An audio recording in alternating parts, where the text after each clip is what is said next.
Station. What is going on, everybody? Welcome to One Collection Down and welcome back to March Madness 2026. I hope everybody's having a great Friday night.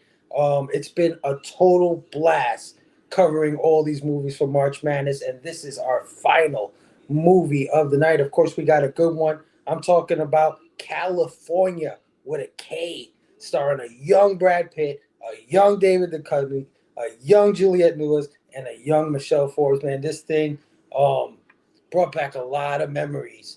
And I don't think a lot of us have seen this in a long time, so it's going to be great to get into everybody's thoughts. Thanks for joining us tonight. Let's get this party started. Let's get this train rolling. First up, I'm going to bring out my man, the creator of March Madness, man, my boy, Rocket Robbie Billups. Asian.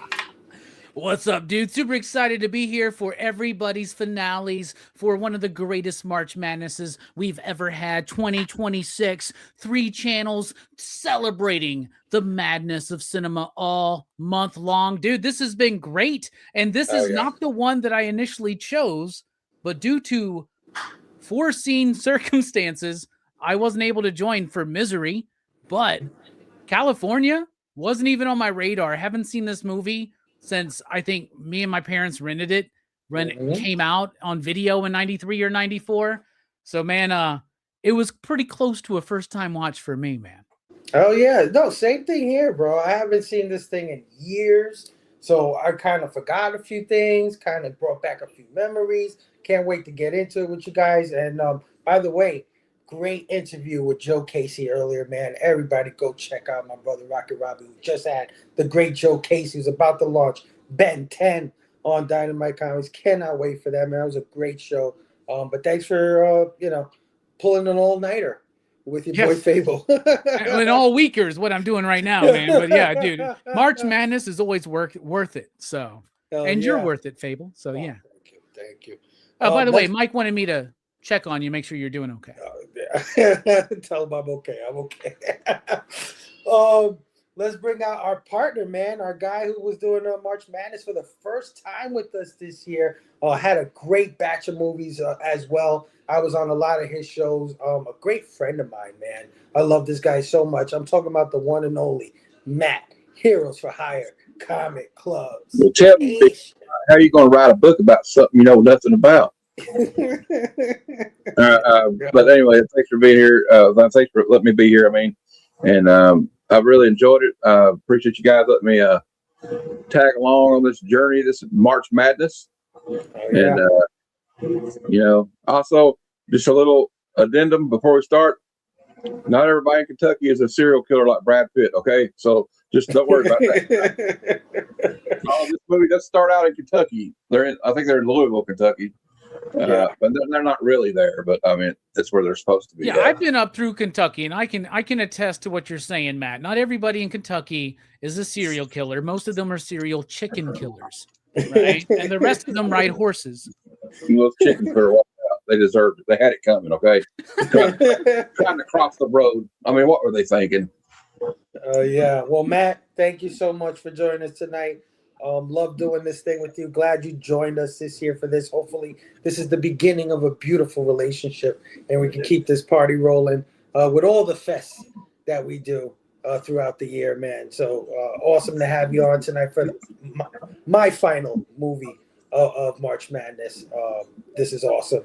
All right, let's move on. Let's bring out this homie, a good homie of the community, a good homie to pop culture philosopher, somebody that shows a lot of support and has become an all-star doing these movies with us, man. I'm talking about the Metal One himself, Metal L Collectibles, my man, Chad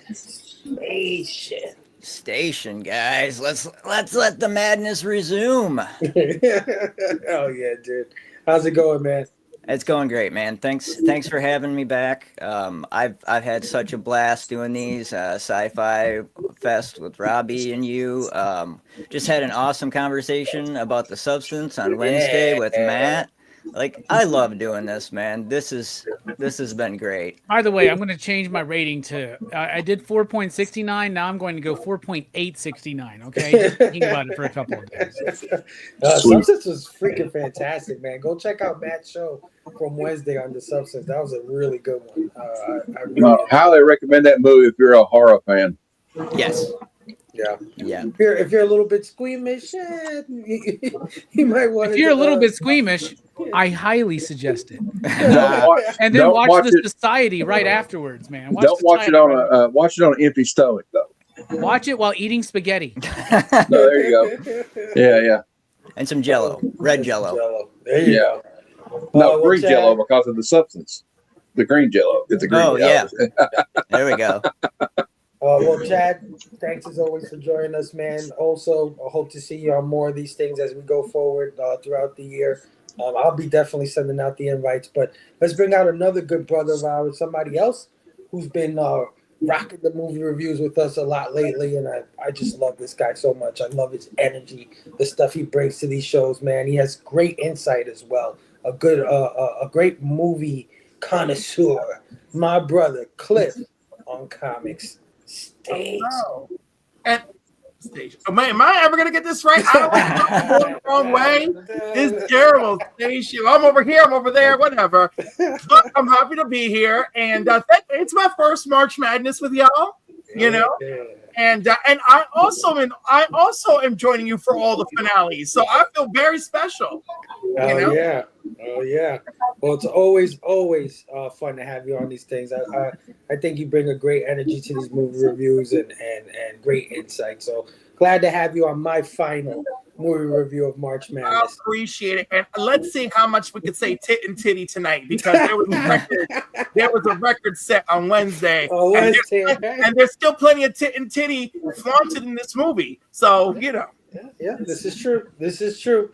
All right, and welcoming back my sister from another mister, man. I love this lady so much, man. She's joined me on a few of my movie reviews. Anytime I can get her on one of these things, I jump for joy, and she decided to join us tonight for our finale of March Madness. I'm talking about my sister, Sabrina, the Coffee Monster Station. Great energy. I'm like, wait, is it me or is it someone else? I do want to point out, though, for Robbie and Matt, if you have to say a state is not known for serial killers, I'm starting to think maybe it's known for serial killers, Well, Sabrina, What state always a produces pleasure. the most serial killers? Surely we know that. Washington I bet State. it's California or New York. I think it's Washington State. No, don't think I'm from Cali. Washington State? I love how Matt just goes, it's Washington State. Yeah, Well, think about it. You got the Green River Killer, Bundy's from up there, the Smiley Face Killer. I could go on, but I'm not. That's true. Yeah, it's probably got the most well known, but maybe that means they're not good at it. So there might be another state good at it that we don't know about. California, Texas, and Florida historically. Yeah. They Anyway, say it's due to population, which I think is a Well, in compliment. Cali, there's a lot of places to bury a body. A lot of desert. This is A true. lot of desert. Well, This it's is true. true. There's a lot of places I can bury a body in Kentucky. There's a lot of mountains. New York, I mean, New York has a Louisiana lot has of- lots of places to. I'm just saying. Yeah. Scary. New York has a lot of. But okay. We have a lot of serial killers here. They just call them, gangsters out here, not serial killers. Yeah. But these guys like to kill people, right? So, Yeah, definitely. Anyway, let's get into it, guys. California, 1993, man. Directed by Dominic Senna, who didn't direct too many movies. He's more known for his music videos, and he directed one hell of a video in Rhythm Nation, 1814 by Janet Jackson. I know Robbie's a big fan of that one. But he also did stuff like Gone in 60 Seconds, great movie, Swordfish, 13 Graves in 2006, Whiteout in 2009, and Season of the Witch in 2011. But not many films. He did it from a story and screenplay by Tim Metcalf and Stephen Levy. And California was released on September 3rd, 1993. And this thing was a box office bomb, dude. It was a dud and a half. It opened at number 17, guys. The weekend open. It had a budget of $8.5 million, but only made $2.5 million at the box office. So, Yikes. upon its release, it received mixed reviews. But funny enough, Roger Ebert of the Chicago Sun-Times gave it a full 4 stars and said he loved the performances in this movie. And I don't always agree with Roger Ebert, but on this one, I think I gotta agree with him about the I performance. gotta tell you, the more I look back in time, the more respect I have for Roger Ebert. The man was really about the art, and he was like, I just love that. I love it.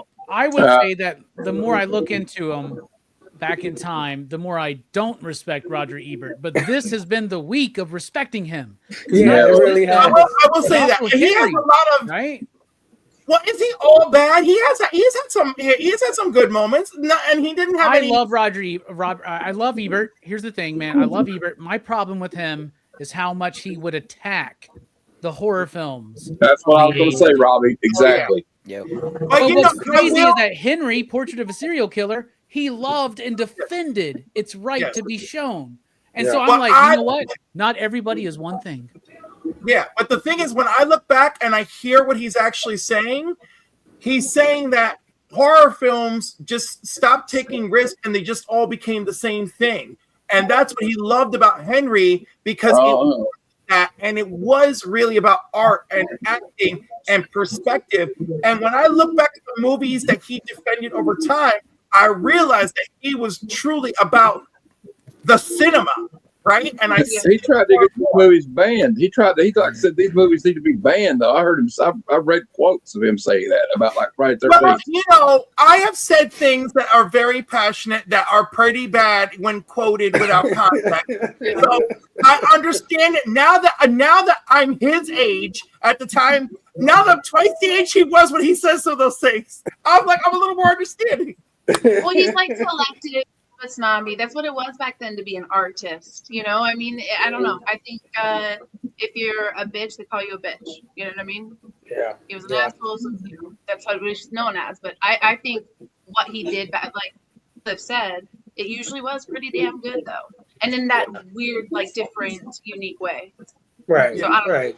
And if you're on the other side of the fence, it's good to have somebody to be your arch nemesis on shit like "fuck you, Roger." Like you don't know what you're talking about. He also said that. Watch him next week. He also said that Fight Club.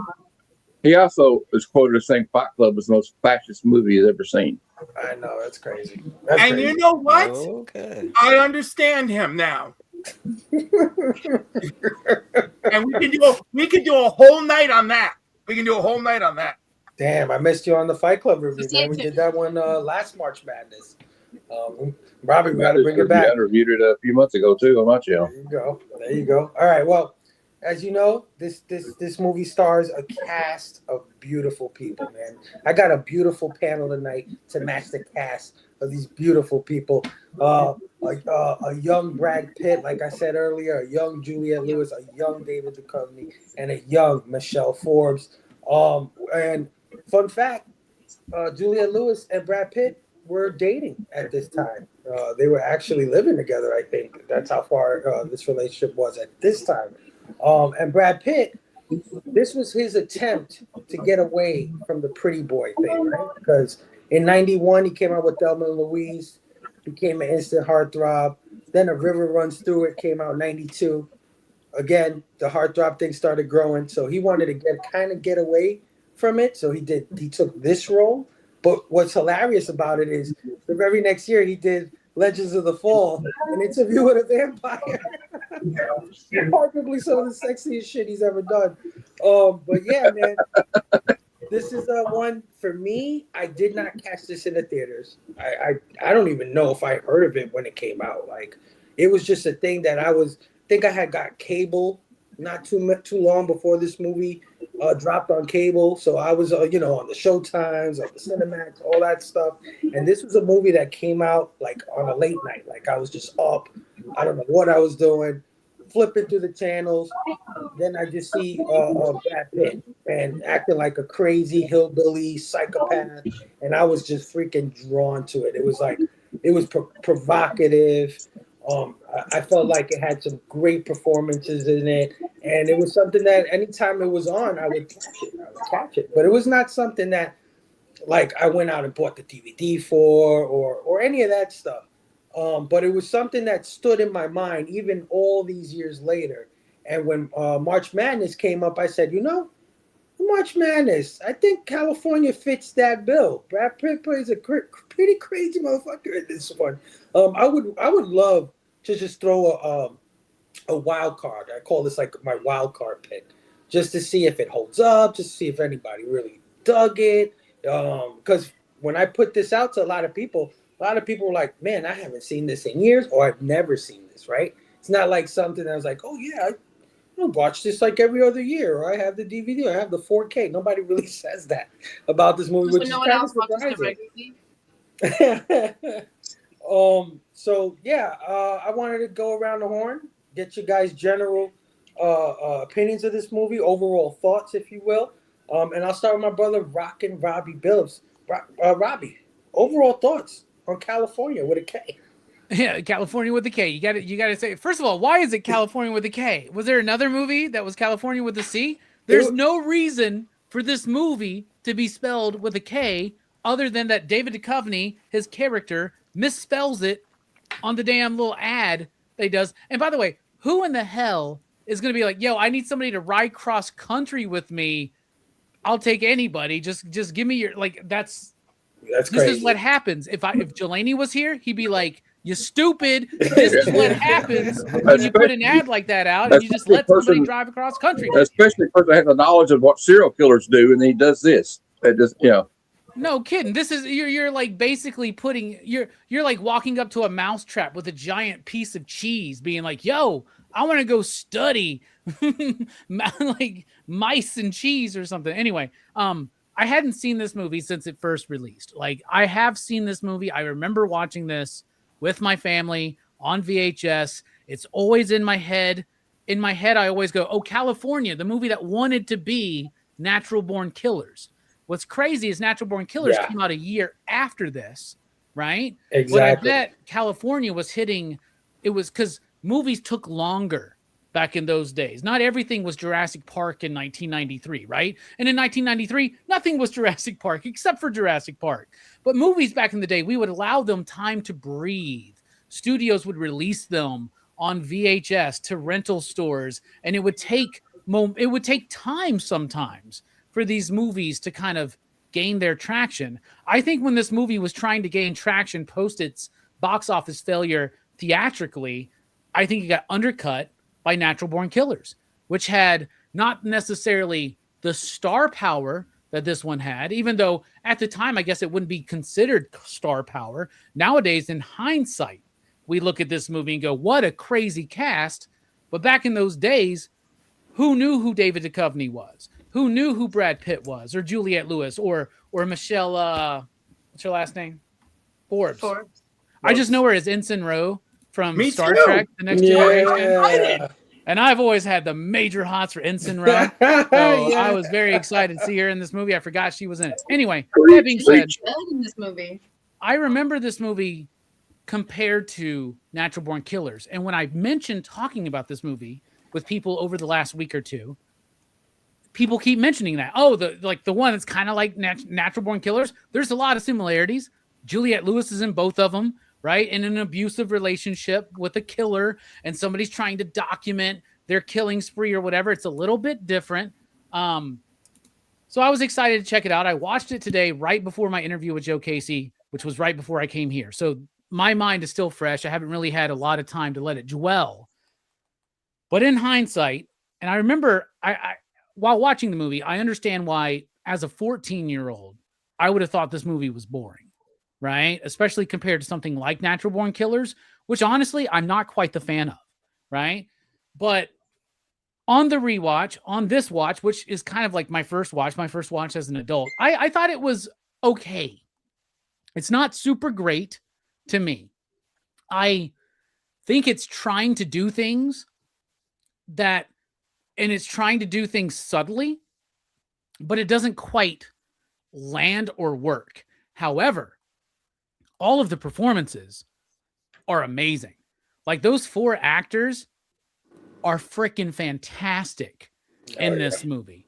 Absolutely fantastic.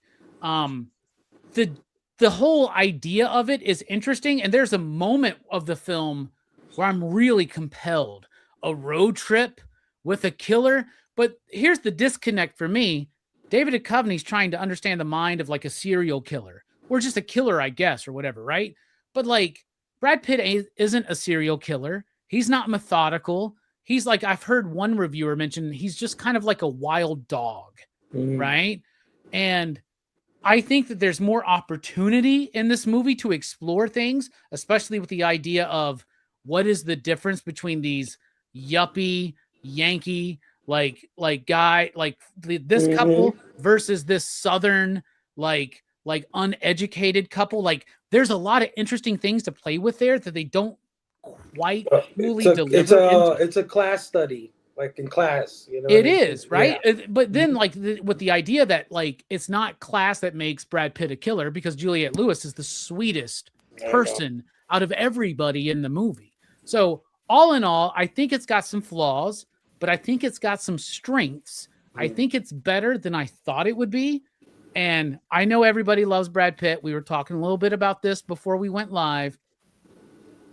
There's a reason David Duchovny was in Red Shoe Diaries. There's a reason David Duchovny is in everything he's in, Californication. David Duchovny is so freaking deliciously hot in this movie, dude. I'm telling you, man. I'm telling you, that was what got me. I mean, look at this. Just that's art right there. Look at that, and that hair. There's just something about him, and he's just so dumb looking with that gun. I don't know how to hold the gun, Brad Pitt. Will you show me? I love it, dude. I loved it. But the movie itself is just kind of okay. You tells me you gotta hold it soft like you do your pecker, he said. Yeah. Here, let me show you. You know what I'm saying? Like there's some homoeroticism in this movie. I was gonna say, let me tell you, I was so happy to be brought along for this homoerotic romp. You know, like it was 90s gay baiting at its absolute finest. Right. And it's like there could be all kinds of shit being played with here. If like, and I understand it's 1993, but like I'm just saying, I'm not saying that the women could have had a thing and the men could have had a thing. There could have been some kind of polyamorous thing going. There could have been like a little bit more like exploration though of like their connection, even though they're so different societally. And part of that connection would be like a sexual attraction, right? Which we obviously see. If this were nearly any other free country, they totally would have just done it. There would have been one great scene in this movie. Yeah, exactly. If this were a French film, if this were a Norwegian film, if this were a Spanish film, I mean, they all would have went there, but like, no, this was an American film. And it's like, ooh, so let's just do the illusions of pansexual fire before we even knew that word in 1993. Hey, listen, when I put this list together and I was talking with Chad, we were like, oh, I can't wait to have fucking Cliff on California. We knew you were gonna love this one. But yeah, man, I you're right, Robbie. He's not a serial killer. You're right, there is no methodology to his thing. He's just wild. But I think it's still interesting that this guy, David Duchovny, his character is trying to like get in the mind of a killer kind of thing. And he's riding with one the whole entire fucking time. And he thinks he's so smart. And I think Brad Pitt like lets him know, like, you got something to say? Like, you know what I mean? What did he say, Matt? Well, yeah, I think that ties into the theme, right? Like he's so pretentiously looking into making his own career by understanding these people. He's got one that he's just allowed with him. The smartest person in this fucking movie is Michelle. Well, Pfeiffer, he said that. Tell me, the direct quote was, "Tell me, Big Shot, how are you going to write a book about something you don't know nothing about?" There you go. And also when he was like, what did he say to him? He said, that's not your father. When he was gonna shoot the cop, he was like, I know that, you idiot. Yeah. But Matt, what were your overall thoughts on California? Well, I think what they would call Brad Pitt's pathology is a spree killer. But anyway, I watch a lot of documentaries about serial killers and stuff. No shit, Matt. We can tell. All right. And you can be a serial killer like he's this, obviously he's obviously though still a sociopath and a psychopath because he's got no feeling for these people he kills. Yeah, Matt's like, I love serial killers. They're great. I know everything about them. Don't look for them in Kentucky, I don't though. love serial killers. Wink, wink. But I'm fascinated by the pathology of what makes somebody like that tick. You know what I mean? Like, I've always been fascinated by that. It's like the same thing with World War II. These people that were just following orders, like, why would you even do those orders? But why would you get in that mind? Anyway, let's get into this. California. I wonder if they spelled it with a K because they start out in Louisville, Kentucky. I never even thought about that. I always thought the K was for killer. That's what I thought the K was for. That too. Okay. I thought just because think somebody it's, owned the rights to pretentious California. You know what I like? Pretentious. I like the fact that I'm from Kentucky, so we don't hear a lot of movies. Like, people don't really want to talk much about Kentucky in movies, unless they want to make us all look like Tuples hillbillies that make moonshine. But the movie is. I'm not going to say it's the best movie in the world. But it reminds me of, like, there was a lot of movies in the '90s that were like kind of like road movies with killers in it, like Freeway with Keith Sutherland and Reese Witherspoon. Love That's and 45. a great movie. Yeah. Freeway is amazing. Yeah, Love and 45, which is maybe lesser known. Thelma and Louise was kind of a road movie too that came out around that time. The Hitcher. Yeah, The Hitcher. And I obviously I don't know that Oliver Stone was influenced by this movie or not when he was doing Natural Born Killers, but like he had to have seen it because I wonder if that's why he cast Juliette Lewis, but I'm not sure.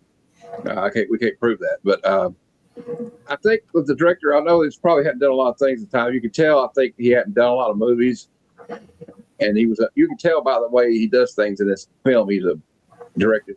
I wasn't surprised when I found out he directed music videos.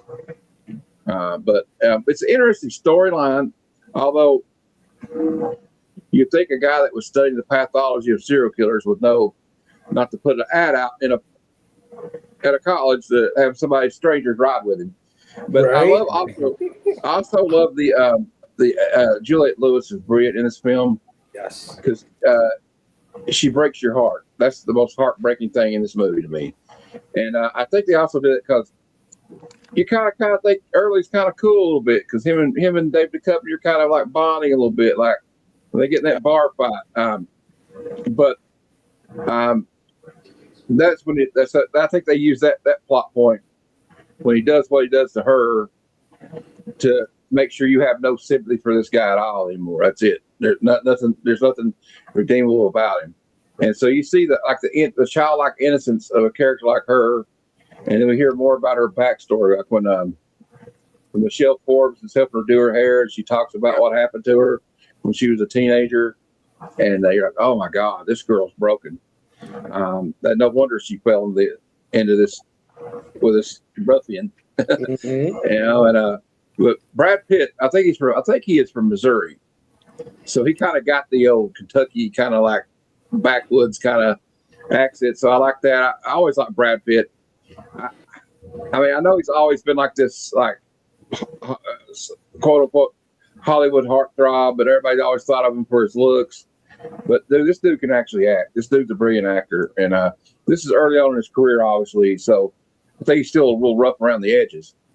But just like it's a total '90s movie anyway. So like when I think of this movie, I think of like grunge music.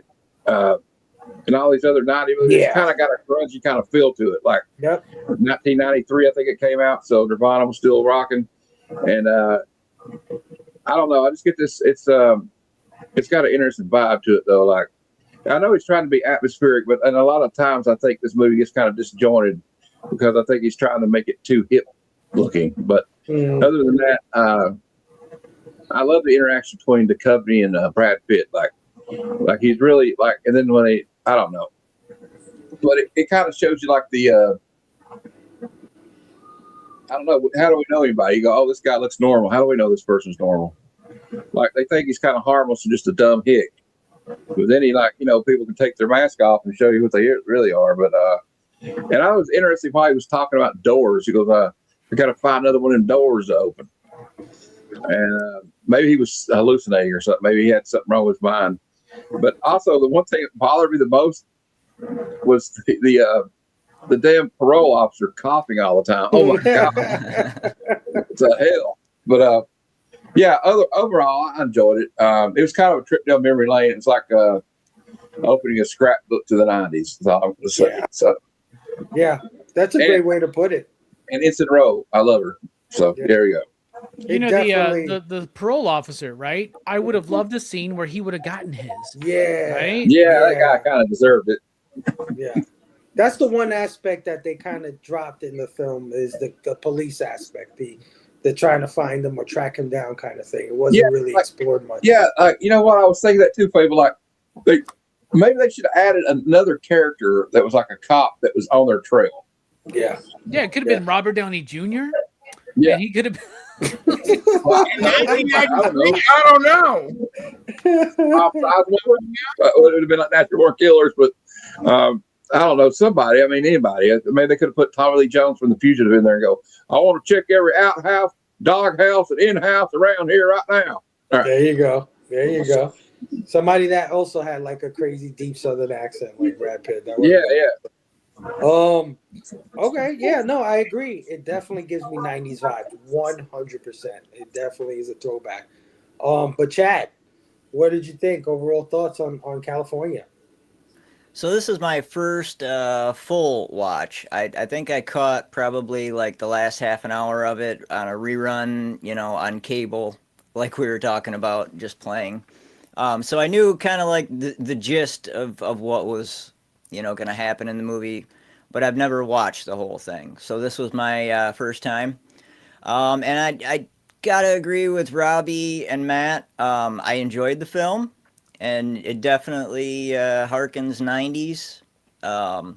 But there were definitely kind of like some pacing issues for me where it's like they lost the element of tension to me. Like there's just bits of explosive parts and then like filler, like filling in backstory where there could have been a whole lot more tension. You got, a fucking psycho killer who just opportunity killer, right? Like he doesn't have a rhyme or reason. He just needs some cash and there's a guy there, so he beats him to death.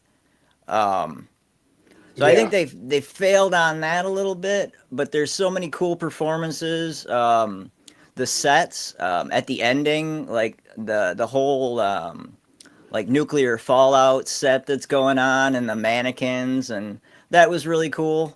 The fight between them. So I enjoyed it. I'm glad I watched it, and I'm glad I'm here to discuss it. Oh yeah, I think I agree with you with the pacing stuff. It didn't really hit me like that when I was a kid. I don't know what attracted me. So I don't know. I guess I was into Red Shoe Diaries and shit like that. This movie gives me that feel. You're muted, Matt. You're muted. That's the second time you've referenced the Red Shoe Diaries. Hey, listen, well, no, there was one time Fable, one time Robbie. I'm just saying. I was the first one, bro. All right. Okay. Well, that's the second time I've heard it referenced tonight. I know that. That's and let me tell you, bonded over the years is our love of Red Shoe Diaries. And it's just to say that bros who watch adult film together have better friendships. There you go. There you go. We're very awkward ones. But yeah, I wouldn't know. I agree, Chad. I agree. There is some slowdown there. I think you're right. His killing is opportunistic, but it does get more sadistic as time goes on. He does get a little more fucking like, he gets mean, like Adele says to him. You're mean. Well, I like what Chad said. I mean, like the methodology is this: like he needs money, so he's going to kill this guy because he saw that he had money. Like it's not like he does. It's not like he kills to fulfill some kind of weird thing because of like what happened to him when he was a kid. Right? The ultimate goal is to fool these people that he's going with, and so if he doesn't have money, then they're on to him in the right end. Right. The whole point is for the ride to continue. So you guys have to remember, like, there's so many storylines going on in there because I feel like he very much represents those batch of serial killers who aren't in quote in a box. Like we want to put everyone in boxes. He is a serial killer. He's killed several people. That's the serial killer. Some have methodology behind it. Some have like a reaction to it. He enjoys killing people. We see that. So he gets gratification. Sometimes that's enough to make you a serial killer. But in this case, some of them are because he just wants to kill them, and others because he needs to continue this ride to California. He needs to get Great there. point. Yeah. Yeah.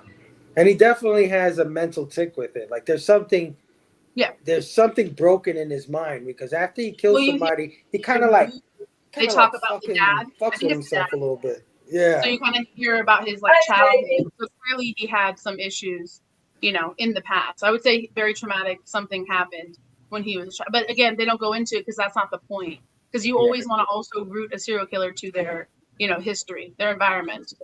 You know, environment versus nurture versus nature. Yeah.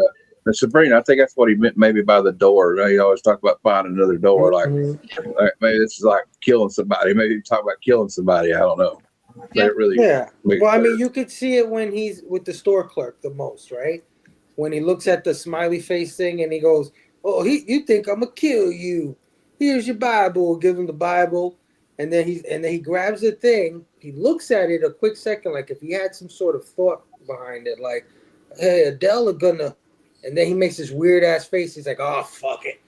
Boom, and blows that guy's head off. And there was no real reason to do that. So, you know, he's got some kind of tick to him. But Cliff, what are your overall thoughts on California? Overall thoughts. Gritty, uncomfortable, road trippy. I like the road trip element because like the road that like it actually like the movie does a nice job of kind of setting you up for this may not be what you think, you know, or oh no, it's not that movie. It's like, oh, but it is that movie. It's actually, and by the way, everyone I've heard mentions of Natural Born Killers. This movie is much more grounded than Natural Born Killers, right? And also a little bit older than Natural Born Killers. So good for that, for the movie being a year older. But yeah, it was like road trip means like, you know, road trip and like slasher realism. I like the combination. You know, gritty, uncomfortable.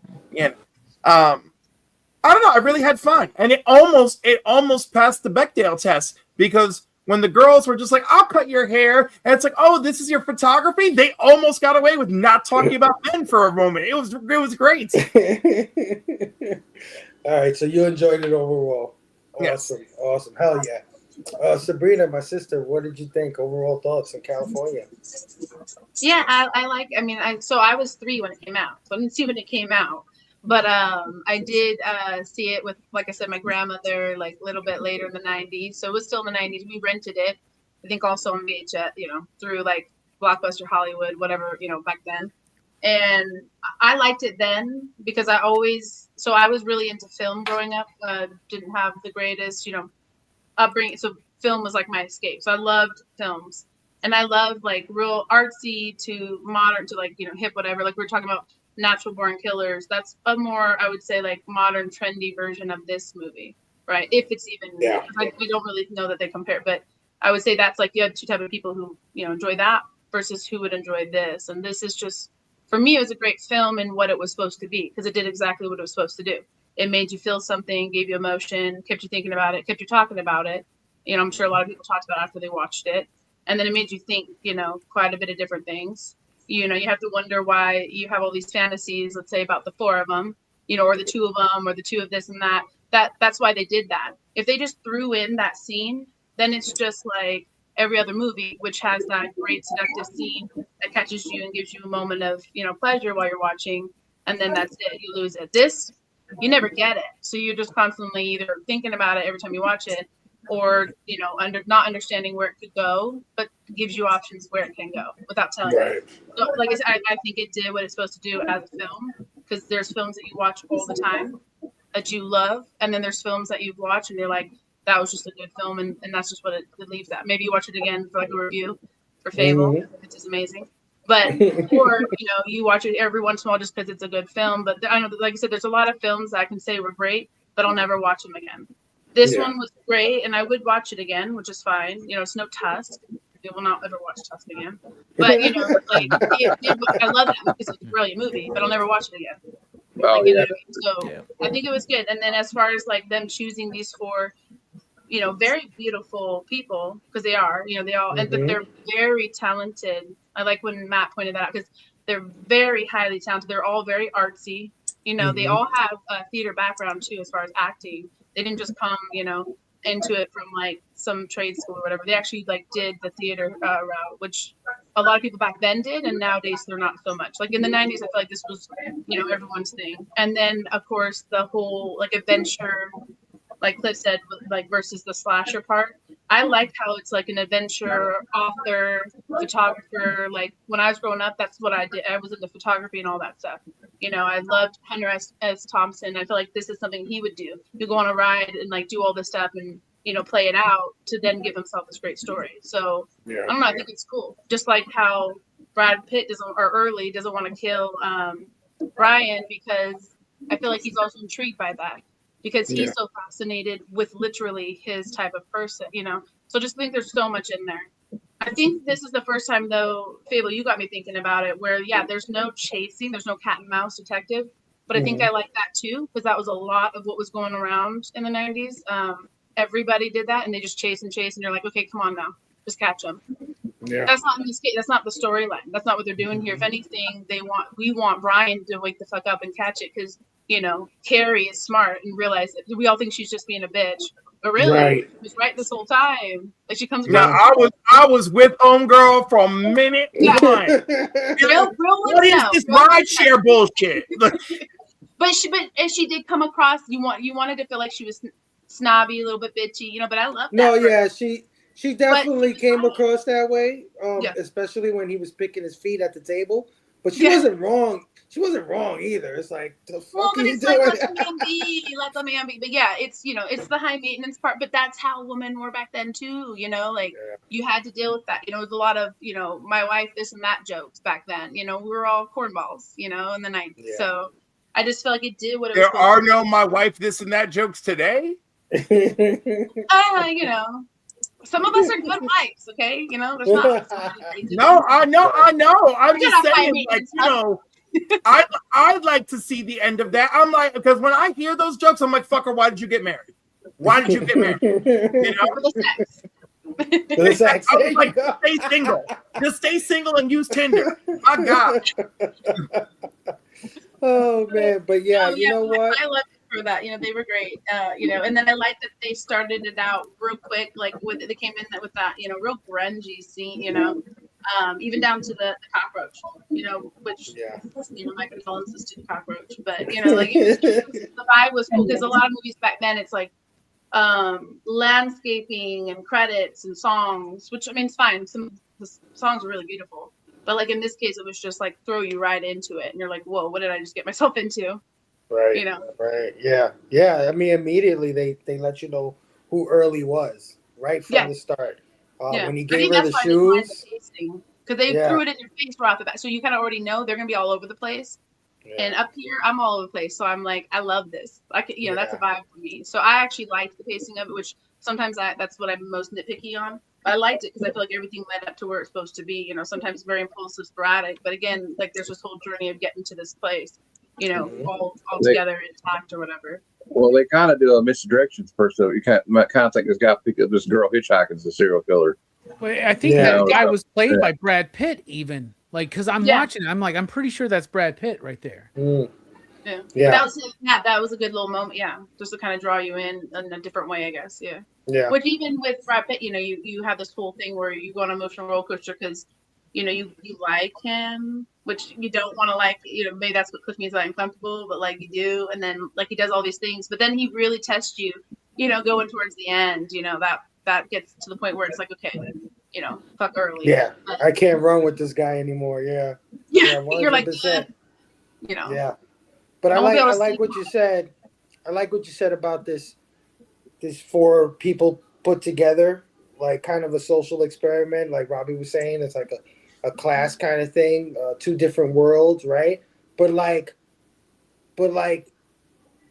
as twisted as Early was, as Adele was a sweetheart, but she was a little fucking off her rocker a little bit. She was a little off kilter, right?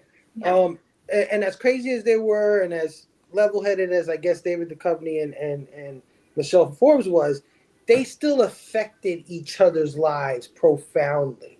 And I think that's the pull of this movie in a lot of Well, and ways. sometimes in Those a good interactions. way, because you see early trying to loosen up Bryant, which I'm like, yes, like do what the fuck you want. Like what you can't drink and enjoy yourself, because she's but of course she's doing it though not in a possessive way. It didn't feel like, it felt like it was because she was so paranoid about what they were, which we all knew. So it was like we were with her.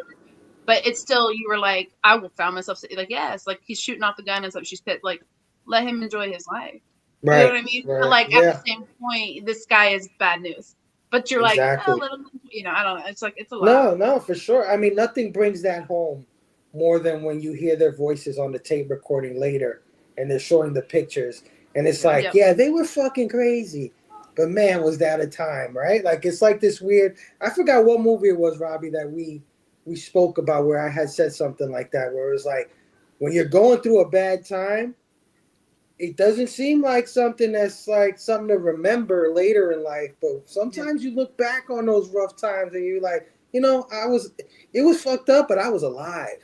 I was living at that time. I got like Stand By Me vibes off of that. Early, So they sit there and go, honey, do you remember that time that we were on that road trip and you got those people, complete strangers, to ride with us, and they turned out to be a psychopath? I'd more be like, that would be more held over your head the rest of your life, probably. Well, it reminds me of our conversation we had last year about Stand By Me, right? Is that it? Like, it might be. And Stand By Me is so similar to so many other movies. In fact, when movies do that, we're all like, oh, they're doing a Stand By Me there.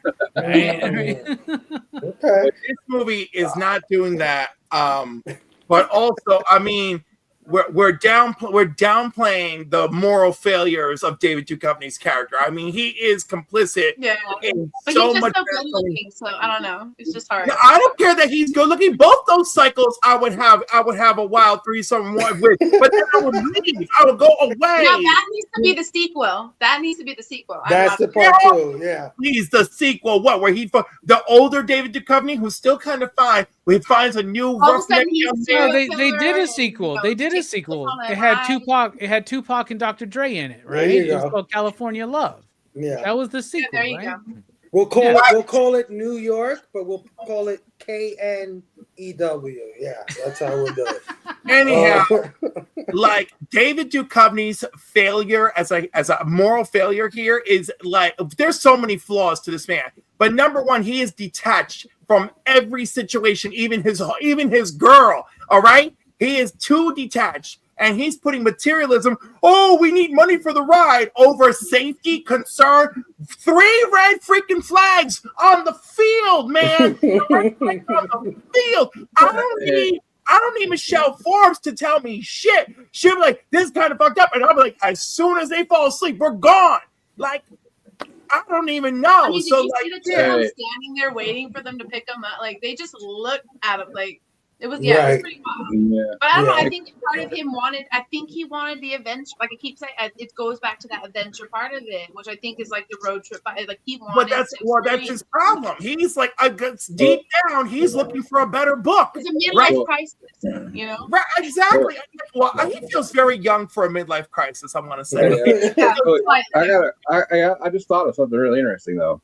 If money was so tight and he's worried about that getting out there, how come at the end of the movie they're in a fancy ass beach house on the beach? Where did that come from? Dude, that's the future. They wrote the book. He's already sold the book at that point. She became a worthy photographer. And then she got an OnlyFans account, and they just took off. Right, it's not like today where they just start an OnlyFans account and then they're just like, we survived serial killings. Now we bang people across America.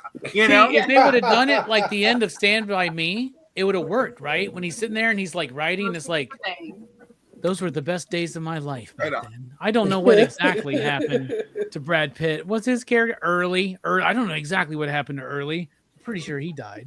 So, he got shot in the face. Or did he? Or does he come back and then there's no? There you go. They bring in all the Necronomicon and he comes back to life. Yeah, it's crazy. Let's move on to characters, man. We've been talking about them all freaking night already. I feel like we covered all the characters. But if there's one you wanted to highlight a performance, and again, there's not so many. So whichever, if you guys pick the same one, I don't care. Just, try to expound on it in your own way. And I'll start with my sister Sabrina, sorry. I don't know where that fucking came from. That's my other personality. What's a character or performance you want to highlight? So normally I don't choose one of the main, but I'm going to do that because I already mentioned the cockroach. So for me, it was Carrie. Like I said, because she was very, pretentious. And like you want to think she's that bitch, but really she's that bitch. She was a very dope character. Very, good at the end, even when she, is dealing with this crazy man still at this point. Like I would have lost it. I mean, the whole time she knew it, and then she's the one at the end, kind of really taking the hit for everyone. So I don't know. I like her. I think she's very resilient and she looks great. Yeah. And then of course she's so sweet with Juliette Lewis. What's her name? Right? I can't even think of it. Adele. Juliette Lewis. Yeah. Adele.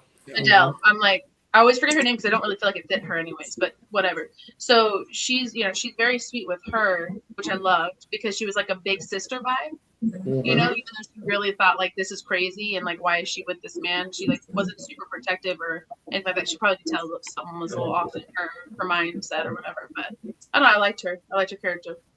Yeah, no, absolutely. She was dealing with everybody. Like she was really dealing with some stupid guys. Period. Yeah. Like her man was kind of. And she stuck by her man. Yeah, the guy she's fucking road tripping with is kind of idiot. And homegirl, I mean, and she's still she was safe. Is that Yeah. She had to deal with a lot of fucking just dumb shit. So yeah, no, I loved her too, man. Cliff, character performance you want to highlight? Well, of course I want to give it to Michelle Forbes. I mean, like I'm with her. I'm the first person running out the damn door. But I don't necessarily love picking somebody that's already been picked, but I love her. She's my true number one. All right. And she is the audience. I'm sorry, but she is the audience. Yeah. But I'm gonna pivot here. I'm going to love to hate someone. My hot take is the real problem with this movie is not early. The real problem is David Duchovny's character, Brian. All right. He is the reason everything goes wrong. He treats violence like it's research, like it's content. If this were modern day, it's like it's content. It's content, right? Yeah, he'd be like live on TikTok or something. Yeah. Right. He sees all the red flags, ignores them. Why? He wants a better story, the selfish prick. And the worst part, his girlfriend knows something's off. And like a true dumbass gaslighter, she wants out. He doesn't listen. Let's be logical. Let's be calm. I think you're wrong.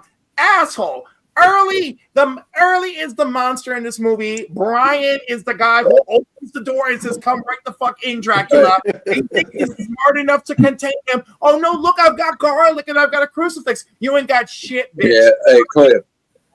So I want the panel to tell me, who do you think is worse, the killer or the guy who just invited him into their lives? Hey, Cliff, you make an interesting point because actually it's kind of foreshadowing the first of the movie when he's at that party with his colleagues from school, and the guy tells him, like, I don't know why you're trying to understand. These people are freaking crazy. Yeah. And like, also, he's playing that tape of that girl begging for her life from that evidence tape of that serial killer he's talking about in that one room they're in. And she's like, I can't. And she gets upset with him. And I can understand why she would be upset. His wife, he's sitting there with his lady, and she has to hear this woman who's like begging for her life. It's kind of disturbing. Yeah, and again, it demonstrates his detachment. It demonstrates his detachment early on in the film. That's why, as much as I want to be in a really nasty, dirty threesome, and with Charlie, I still see I've got a psychopath on one level and I got a sociopath kind of on the other. Like that's not predicting, but that's it. That's it. I'm sure in the sequel to this film, David Duchovny and Michelle Forbes are divorced a few years, and they're not. No, because I think this experience taught him a fucking thing or two. I think it taught him because notice she's like, isn't it great? I have a new gallery. He's like, yes, let's go to dinner. I'll do whatever you want. You're never going to be wrong again in this marriage. I should have always trusted you. Oh, yeah, she's got the ultimate trump card, Cliff. She does. Yeah. It's like, 100%. you almost got us killed, bitch. You almost got us killed. That's the ultimate card. It's like my cousin's husband blowing up the garage, you know? I'm like, it's the ultimate. She got 10 good years of like, I win every argument. There you go. Of the house. Our second floor toilet landed in the neighbor's yard. 10 years, hell, 20 years. Yeah. She's got the trump card. Yeah, she's No, got she's kind. She's Canadian. Cliff, Chad. Character performance you want to highlight? Yeah. I too wanted to pick Carrie. I thought she was the best performance out of it, and I thought she was the voice of reason in this movie, like the only one with any sense of awareness or intuition about what was going on. But beyond that, I would like to highlight the parole officer, Judson Vaughn. Like, man, it's a short screen time, but that guy makes a presence. Like, yeah, like make your skin crawl. Like, I could have done without him, to be honest. Like without him completely in the movie, he was wild. That cough. That cough is crazy. I felt he added to the backstory for early. I felt like he helped set a stage for this ugly world, right? Yeah. Yeah, he feels like he belongs in a Rob Zombie film, man. yeah, It wasn't that bad. Jesus Christ! Why are you dragging me down like this? No, seriously, dude. He's got the hook arm. yep. Crazy. He's got teeth, that the cough that you claw. can Like you've never you met can a dude hear with a hook you arm. can hear the particles. For You me, can I hear the Yeah. particles hitting things from that cough, right? I love Yeah. that dude eating his sandwich and he's like, Yeah. just ruined my It lunch, almost grossed me out as much as Dennis Quaid shoving shrimp in his mouth. bro." Yep, Just, exactly. And then he like picks up the leaf and he's like, "Your woman ain't much for cleaning, huh?" Oh, yeah. It's like a rotted leaf, you know. It was so gross. Yeah. Yeah. It added something to it though. Yeah. No, absolutely. I wish I would, like you guys said, somebody said it earlier. He should have stayed throughout the film so that he could maybe get killed by early. That would have been crazy, you know. But yeah, okay. Matt, character performance you want to highlight? I'm going to pick a different character, but I was going to pick Michelle Forbes too. I always choose the most random. I did not mean to do that, man. I give, but I mean, no, I just want to shout her out because she's the reason I have a crush on the Bajoran hotties in Deep Space Nine. Oh, instant row. There you go. It's the row, you know. I mean, I wish that she'd been on the show a little bit more. Actually, that's one of my favorite, I guess, side or semi-recurring characters from Star Trek Next Gen. But I'm gonna go with Brad Pitt. There you go. I just think that I really like how I could tell he's trying to, as an actor, who's trying to really get into what made early tick. You know, I thought he did a great job of like showing the randomness of how this guy is. Like, you know, he could actually be a nice, cool dude to have a beer with, you know, and have your back in a bar if some redneck shows up and says, "Hey, you're talking too long to my woman. What's so funny? You know, what are you doing, boy?" But like, so he would be heading a fight. Almost, yeah. Yeah, they were bonding a little bit, especially like the bar and the where he showed him how to shoot the pistol. I thought that was kind of funny because I have friends that they would be like, you know, if you gave them a gun, they'd be like, "What do I do with this?" And they would kind of remind me of that. And he definitely, although I will say this, Brad Pitt didn't know how to shoot a gun either because nobody in their right mind is going to shoot a 45 caliber handgun with one hand. You have to hold it with two hands. Anyway, but that's a minor gripe. Also, like, I thought he had the accent down. He's not 100% like Kentucky, but he had it down pretty good. And I like how he tried to. And Cliff was saying you could tell he was trying to like do something about his image in Hollywood time as being this pretty boy. So he's got the beard, you know, he's getting a little rough around the edges. Look. But it's still Brad Pitt. He's not going to be able to hide what he looks like. Even with all those dirty clothes and ratty socks, he's still Brad Pitt. His six-pack has a six-pack, you know, for God's sake.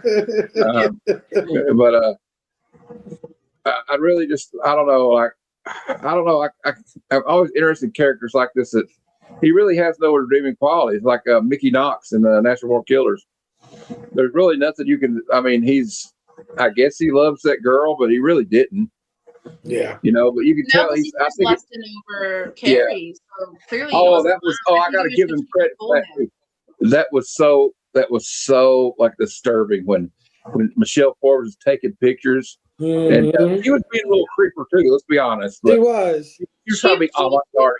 Yeah. And then he looks at her. And he's like, then like she's like, wait a minute. I was trying to be all creeper, but this guy takes the cake. He just starts making eye contact with her while he's having sex with Well, I Juliette think Lewis. that got him. That's what I meant. Like you could tell he wanted her very much. You know, which is crazy because he didn't really come across as a sexual person until we got them two introduced. Yeah. You know, he starts to really notice her. I mean, she looks great. You know, but he started to really notice her. And then of course the night, you know, where they get it on in the hotel room right next, you know, to him, and he's show him. Oh, and he cuts his girl's hair, right? Yeah. And all that stuff. Yeah. Yeah. Oh yeah. And then she has to fix it, you know. So yeah, 100%. So yeah, I think Brad Pitt.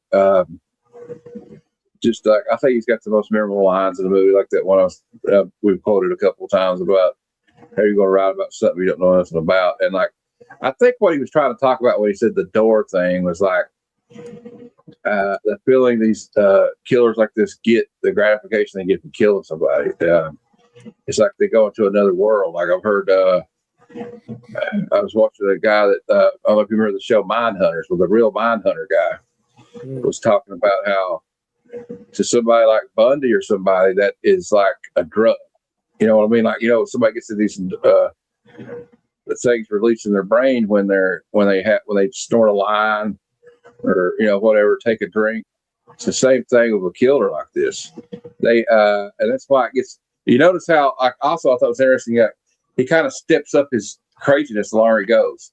Yeah, like he kills out of necessity a little bit, and well, he kills out of hate too for that. He didn't like that landlord guy, but like he's also like if he kills the guy in the bathroom, he's doing it because I need this money to stay on this trip, or we don't have no money for this trip. You know, the jig is going to be up. So like, but he gets to the end of it. He's just like, I don't care no more. He kills the guy in the gas station when he's found out because he sees Michelle Ford watching the TV. So it's an escalation to the point to get to a home invasion, right? At the end there, like, man, a poor old couple. I felt so bad for that lady too, by the way. But like, so he made you want to hate him, even though I like Brad Pitt. He's one of my favorite actors, but he really did a good job of making me not like him. So I know that actor's doing a good job. The same thing with professional wrestling. Jerry the King Lawler used to say as a heel in wrestling, he said, I knew I was doing my job when somebody in the front row wanted to climb the barricade and try to fight me. He said, then I knew I was doing my job. So I loved his tics and mannerisms, something that he would elevate in 12 Monkeys, which we did cover at the beginning. And you notice how he doesn't. If you notice, he doesn't make eye contact too much. People, he's always kind of got his head down, like he's being aloof. Well, I like the way he's like. He always snorts. Does that, yeah. Does that shit, or when he does like the gorilla walk, where he's like, you tell him, bro. You tell him, and he just does this chest puff out shoulder shit that he does. I love when he does that. Just I think it made it things more like intriguing that he did those things that you're pointing out, because it was like, that's what I mean by you want to put a serial killer in a box. Like they often act real straight, square, real formal, right? Just to go unnoticed. But he just doesn't give a shit. Like it makes him more animalistic. Right? Yeah, there you go. That's a good way to put it, Robbie. Definitely. All right, Brad Pitt was phenomenal. I think this is the genesis of what's to come from him as a character actor, right? Because he does great dramatic roles, and he can play the serious type or the debonair or whatever you want to call it. But he can also do this crazy shit too, and that's what makes him a cut above, I think. But Robbie, any performances you want to highlight? It's quite a few there. Yeah, not necessarily a performance, right? But a character in the film is the 1963 Lincoln Continental that they are driving at. 8 miles to the gallon, baby. 8 miles to the gallon. It is a very important factor in the movie, not just because one of the reasons why they need people is, as Cliff said, 8 miles to the gallon. They need help with gas money, which as soon as you pull up, like I think Sabrina may have said it. Like as soon as you pull up and see those people, like no. No. I would have been like, oh no, I'm not that guy. My name is Richard. What's up, man? What's you like? I wouldn't even looking for stop. somebody else? Like, bye. Like, no. I would have just kept going.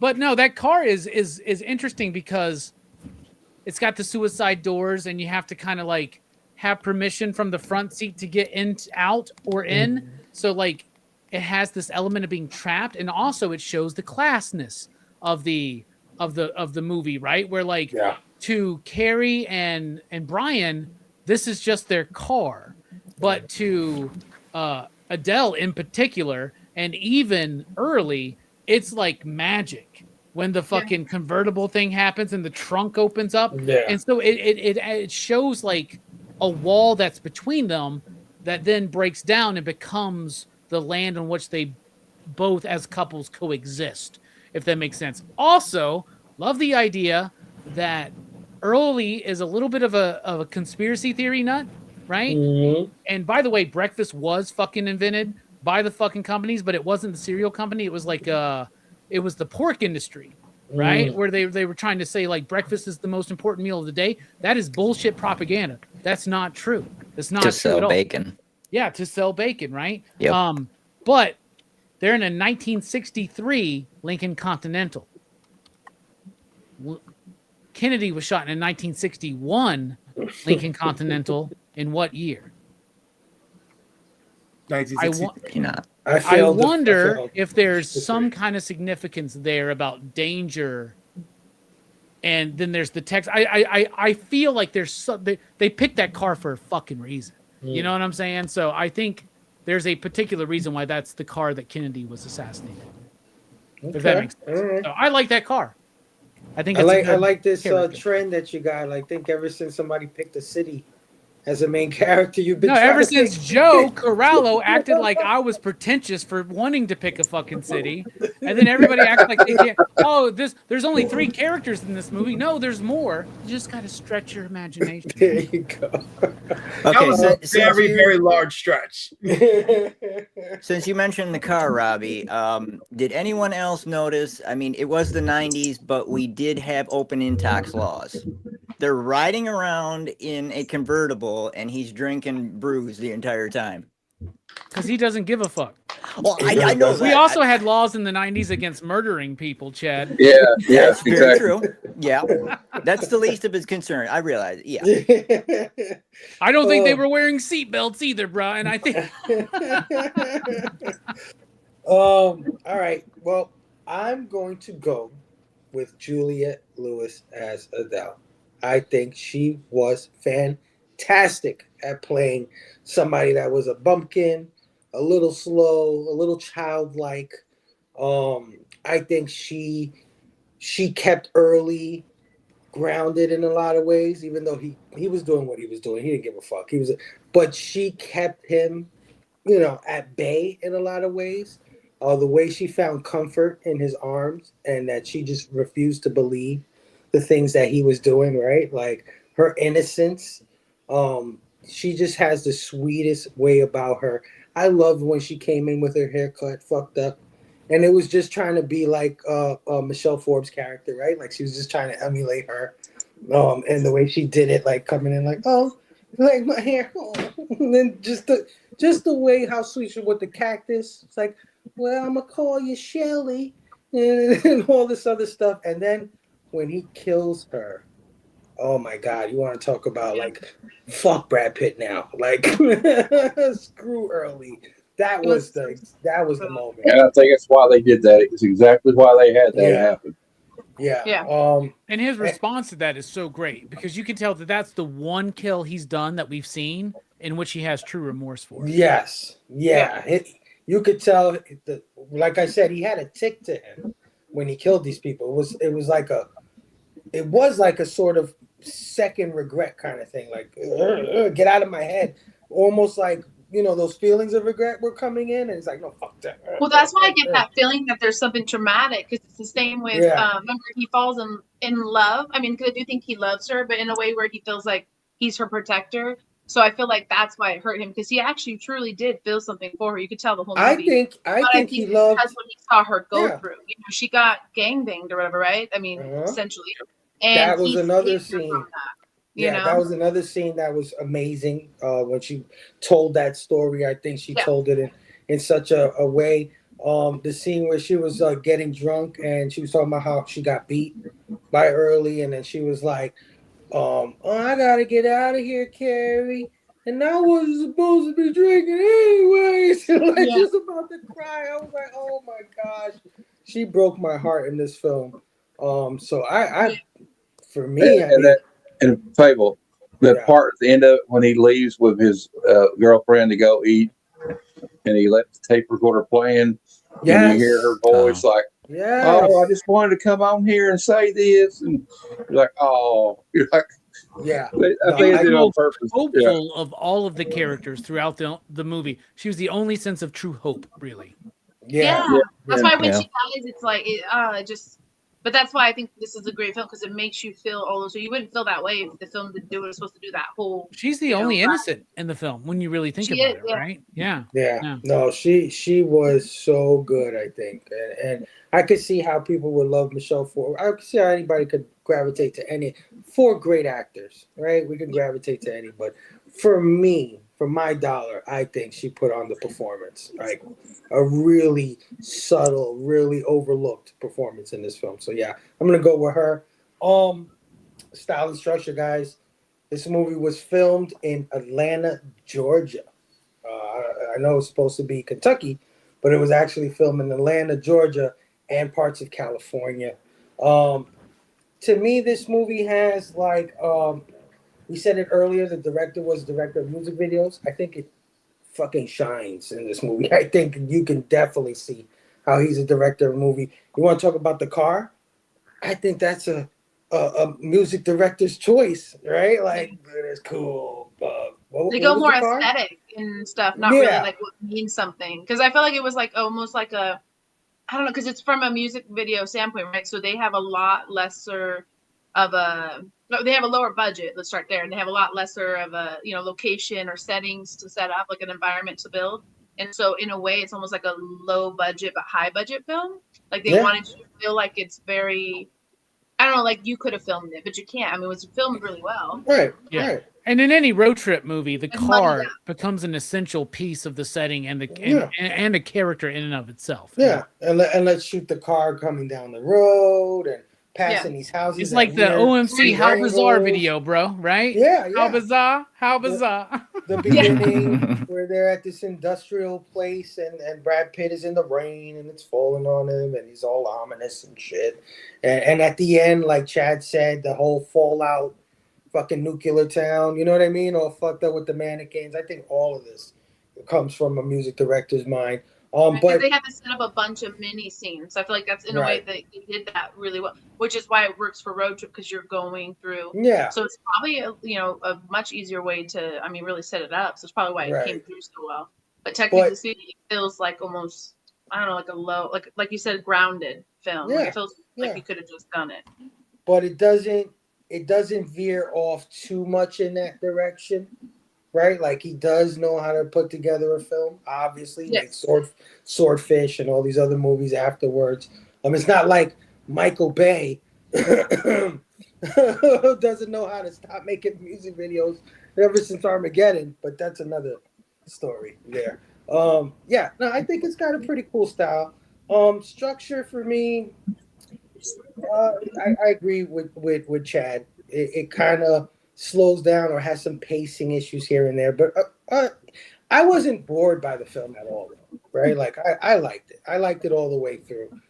So yeah, they're okay. I don't think there's anything super special about it, but I don't think it's terrible either. But Robbie, what do you think about style and structure?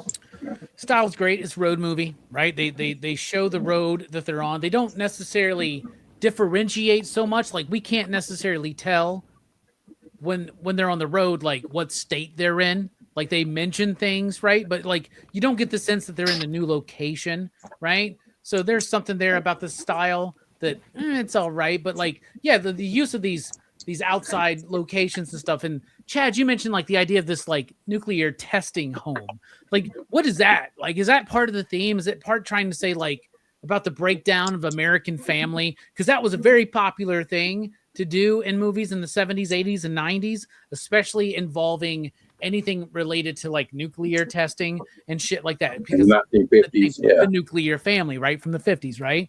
Yeah. So that's interesting to me. That made me think a lot about Batman Mask of the Phantasm. Do you remember that when like Joker's like doing that like World of the Future thing, and he's like playing around with the dolls? But the style's fine. It looks fine. I would tell you, or I would hazard to guess, that Rob Zombie watched this movie and was like, I like the look of this film. I think I do.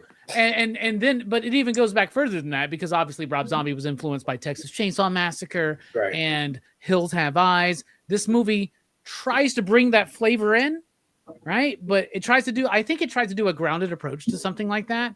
And it doesn't quite hit. That's why I think the nuclear family thing is a big part there. But as far as the structure goes, this is one of those weird instances where I actually think the strength of this movie is Act 2, right? Because usually it's the setup or the payoff, but Act 2 to me, like when they're on the road, I am invested. And I love, my favorite chunk of this movie is when Carrie and Adele are having their moment, painting toes, drinking beer, talking, having girl time, and then the dudes are out there getting in a bar fight. And I love how David Duchovny exaggerates it. You know, we got in a bar fight. No, bro, you were about to get your ass kicked, and then this fucking murderous asshole bastard you invited along saved your ass. But David wouldn't have been in that situation to begin with.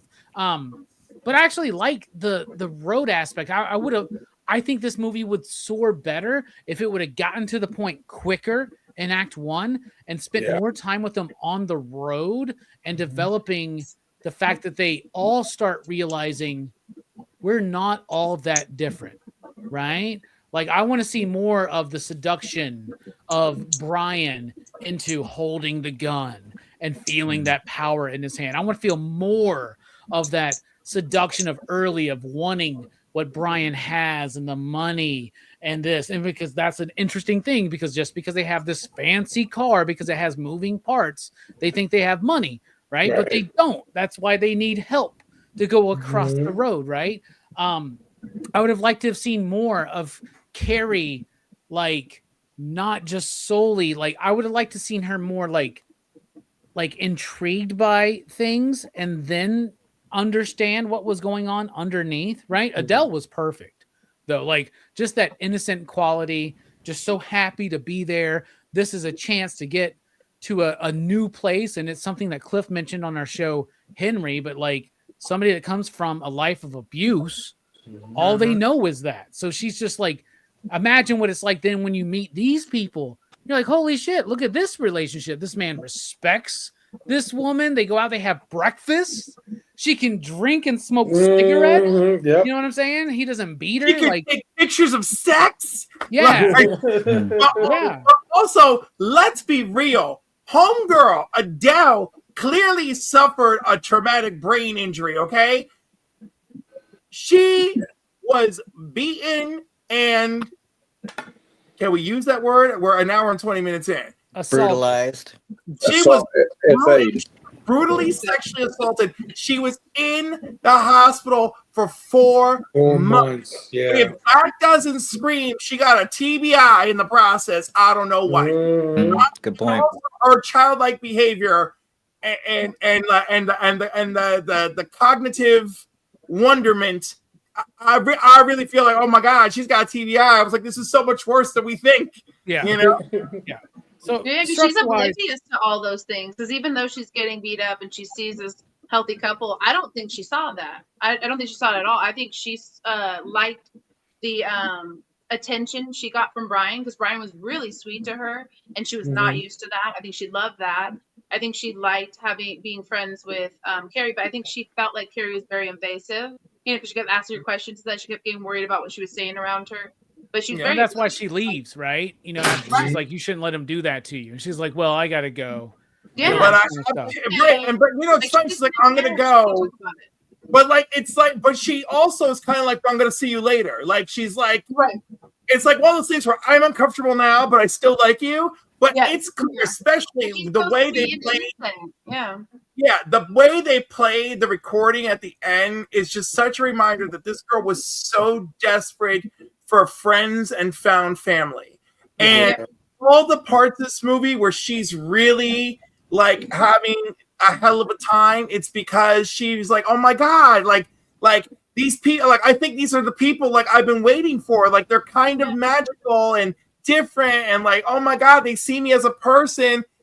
And she is absolutely designed to break our hearts and succeed. Mhm. Yeah. She just wanted love and to be accepted, you know? That's why So she's well, so even- early. So structure wise, I think that Act 2 is the highlight. I would have spent more time with them on the road. It's a clunky Act 1. It takes a while to get it all put together for me, and then a very rushed Act 3. But I would like to have I would have restructured it a little bit to spend more time on the road and develop more of that. And then more time on the road means more development of these relationships and these conflicting relationships, but also more opportunity for Brad Pitt to kill random people at different points on the road, and then show us we're in Arkansas now, we're in Texas now, we're in Nevada now, right? Like that kind of a thing. So that's what I think, man. It makes bag, man, a little bit. No, I agree with you. I agree. Me personally, I would have cut out that whole beginning. As cool as it looked, you know, the killing, throwing the rock at the car, and him flipping over, he's in the rain and all. It's unnecessary. We could have just kicked this movie off with him coming into the diner.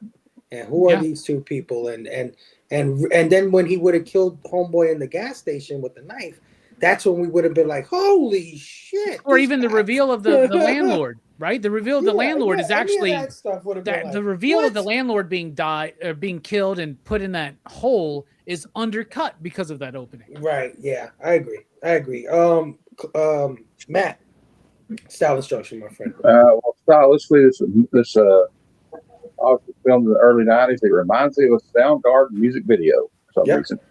For like some kind of grunge music video. MTV. Period. Yeah, but like also, you know, it's interesting. I looked on Wikipedia. The screenwriter Tim Metcalf, who wrote the original screenplay, was not happy with the finished product, and he wanted it to be more psychological. And I get that, like kind of Robbie touched a little bit, like that opening scene kind of undercuts the movie, because I think it would have played better personally if we did not know he was a killer until they were well on the road. Right. You know what I mean? But Like, I want to defend the decision, because that would have been more of a straight up horror film.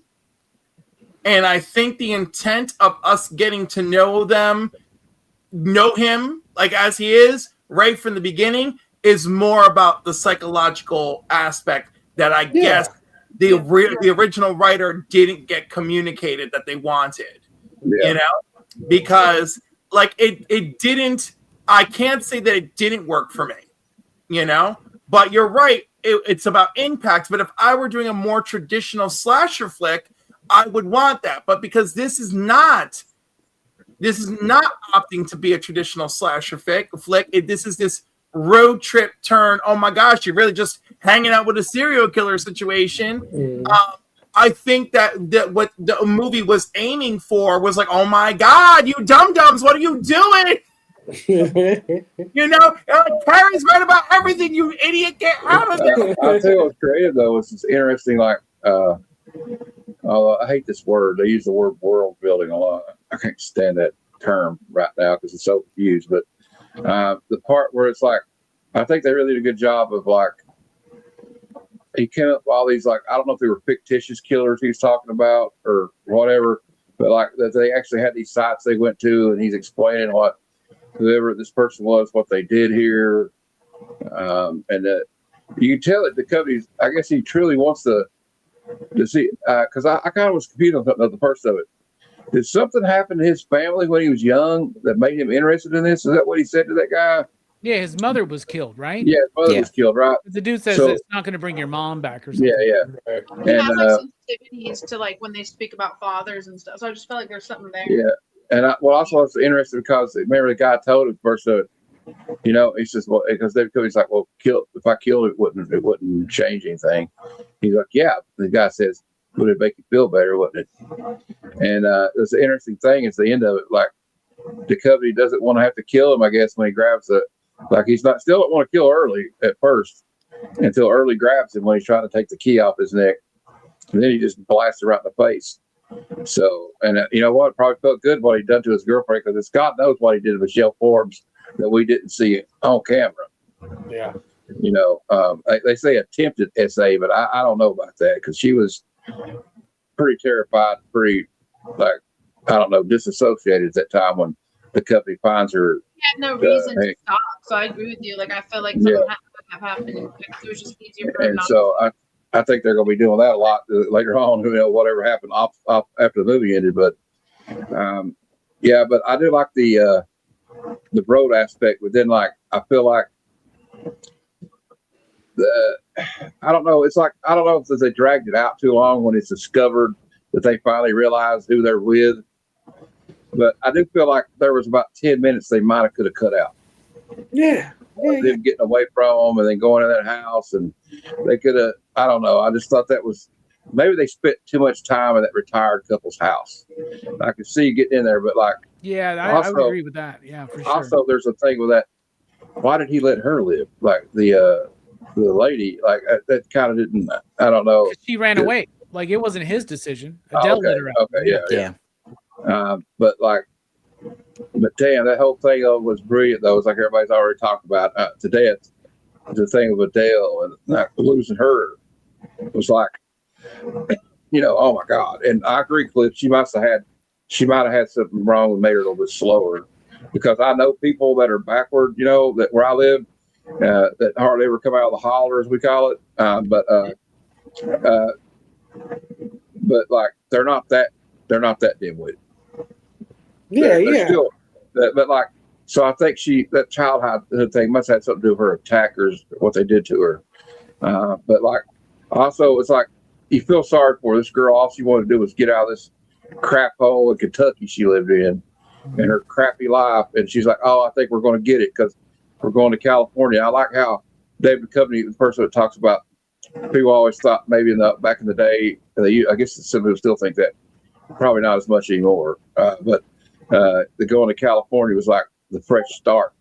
Mm-hmm. And if you can't have a good life out there, then I guess you just can't have a good life. It's a mythical land, right? No speed limit, like when he's selling it to her. And like the Depression era. Like one of my favorite movies of all time is The Grapes of Wrath.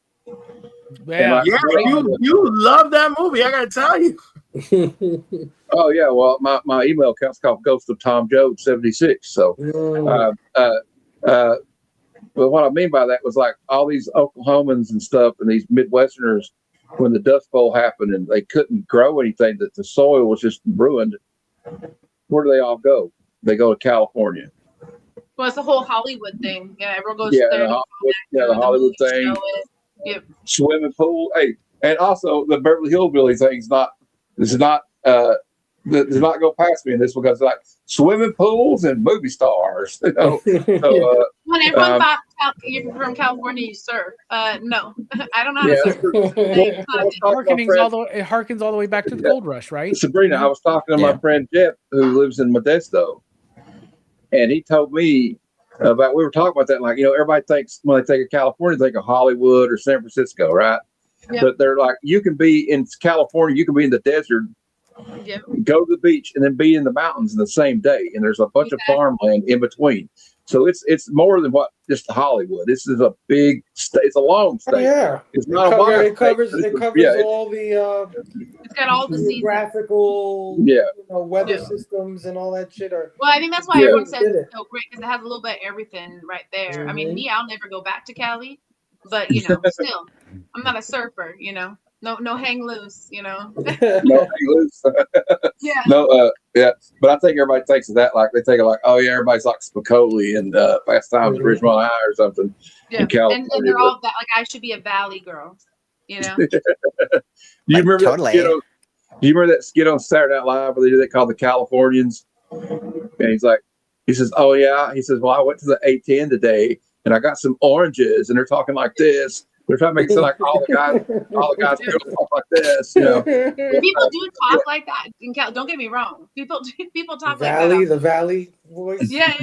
But I mean, technically, I'm from, but like, not everybody talks that way. Come on now, there's a lot of people. Well, it's like, like with me, like everybody from here, like, now I know I sound country right now, but I could turn it up to 11 because I can talk like this right here and tell you I got this hunting dog outside. I'll trade you for a shotgun, preferably a Remington shotgun. We don't all talk in that thick accent, but like we do have it. We can't escape it, But also, anyway, I'm digressing. That's what I think of the style and structure. But if I keep talking, 4 Fable's going to be up till 2:00 in the morning. So, it never fails on this channel. Never fails. Working at design. Chad, style and structure, my brother. I think the style was really good. Definitely 90s, right? Definitely 90s. Yeah, all the set pieces. I think they did a good shot of showing like time, like the passage of time. Not necessarily, the stops or even where they were. That would have been a good piece to add in there, like Robbie was talking about. I would have liked to see that. The structure is where it gets me. Like I kind of mentioned earlier, there's parts where it just seems like explosive, and then the tension lets off, and it's like no one's aware of anything, even though this horrendous shit's going on, and Carrie kind of has inklings of what's going on. But then it picks back up, and the resolution of it was crazy. With the nuclear fallout site, the set pieces on that were really cool. In that part, they definitely got the tension right.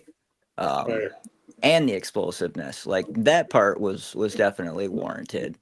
But yeah, I didn't feel bored. I felt there was some dialogue and some things that could have been used for other things, but I enjoyed it. Yeah. Oh yeah. I do think it had a good flow to it, even though I watched it on Tubi with commercials. Yeah, me too. Me too. Like, you can't find this movie fucking anywhere, dude. Yeah. Cliff, style and structure, my brother. Grim, violent, and honestly, I thought it did a good job of feeling kind of real. I mean, I was not too wrapped up in how 90s it was. I was really happy with the performances. Obviously, Michelle's performance is the winner here.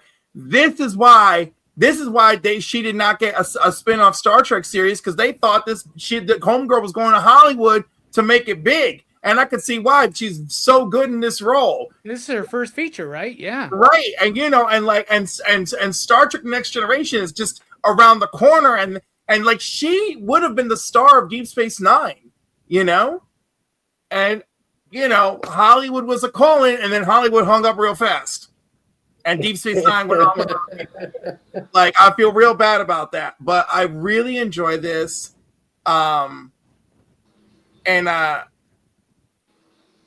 don't know. There's so many weird things that I appreciate about this. My God, the way he left Adele's body with her hands, with the cactuses, with the cactuses. Like, my God, and like the childlike manner of her and the old woman. She's like, when she lets her slip out. Dude, and I love the tiny little bit where like they put the cactus thing over and over in your head. They like pound it. And then they briefly mention it at the end when she's like, I took one from my mom's house and I wanted to bring it to California to plant it in my new home. She always wanted to go back home, man. Yeah. That's what's so fucking sad, dude. Mm-hmm. Yeah. It's just like I said, she's so designed to break your heart. But like, I don't know, like I don't know what my expectations were or whatever. But like I was just like this is my first time watching. I was fine, you know. I wasn't thinking about I would have trimmed this or anything like that. I was more so I was like, oh my god, this guy is such a wild ass mess. This is like what an intro to this film. And then immediately I'm like, all right, David Duchovny is kind of a dumbass. And then the rest of the movie, I'm like, sir, you are detached. I think you need therapy. Like you're a little too cold. I was like, you're the evils of rationale, right? Of logic. Okay. And which, by the way, Star Trek Voyager covered this in an episode once about that's the flaw of logic. You can use it to rationalize anything. Right. And he was doing everything in his power to rationalize to Carrie. No, this is fine. No, you're making too big of a deal about this, you know? And off we go. I'm like, no, homeboy, there are red flags all over the goddamn field. And some of those red flags are bloody. Like, what is happening? I don't know. I'm too much, but I love how this movie is well shot, but not glamorous, you know? And the movie like sits in dustiness, griminess, all of that, right? Yeah. And I also, I don't know, maybe because it's a music director, I do like the way it's framed. You know, I do like that, like there's a calm and then there's a storm, and like, you know, it's different. And maybe I just really like it because it's different, you know? No, understandable, yeah. I mean, look.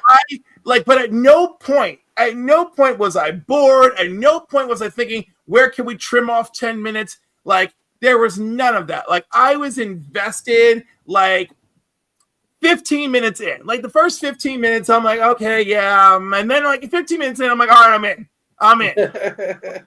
No, listen, we have 30-something years of hindsight, right, when we're watching this movie. For you, it's the first time. And like I said earlier, when I first watched this, I was super intrigued. I was super into it. But, you know, we're going to come at it a little bit.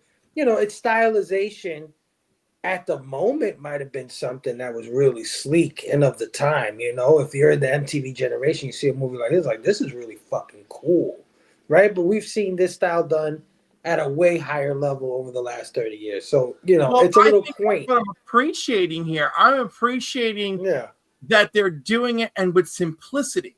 Mm-hmm. I get right? it. And also, once people start doing it at a higher level, then it lost all the magic because it just becomes complacent. Yeah, no, right? for sure. But again, I like it. It's pre-complacent. It's pre-complacent. There you go. And I never thought we'd mention Star Trek so much when I came up with doing. Well, Instant Rose in this damn movie, man. Instant Rose in this movie, she's pulling the Star Trek energy. Oh, Sabrina, style and structure. What do you think? Yeah, I'm gonna go with the unpopular opinion. I like the style and the structure, like I said, and I have seen this previous, and I'm now, about a little over 25 years or so since I've seen it, but. Mm-hmm. It did what it's supposed to do. You know, it's normal for us all to want more and, you know, need more from something. But and even going to the writer not necessarily liking it, I don't know that I care, to be honest. I know we always want things to be this way and that way, but like this is the director's perception of her writing. So if she doesn't appreciate that, I mean, someone took the time to really enjoy your writing and then produce this. So I don't know. I think it gave exactly what it was supposed to do. It was very artsy in the way that it was like done almost like an album. Like I felt like if you did an album, you did a music video for every single song and tied them together with the same theme, which some do. It almost played out like that, like a quilt, so to speak. You know, all these moments and clips could be their own thing, but then you put them all together and it built this really cool serial killer tour vibe that wasn't a thriller or a horror film. It's not supposed to be that. So if we gave them more killing, more death, more this and that, it almost becomes a little bit like in the time everything was done up, everything was higher and escalated than it needed to be, taking away from the realism of it.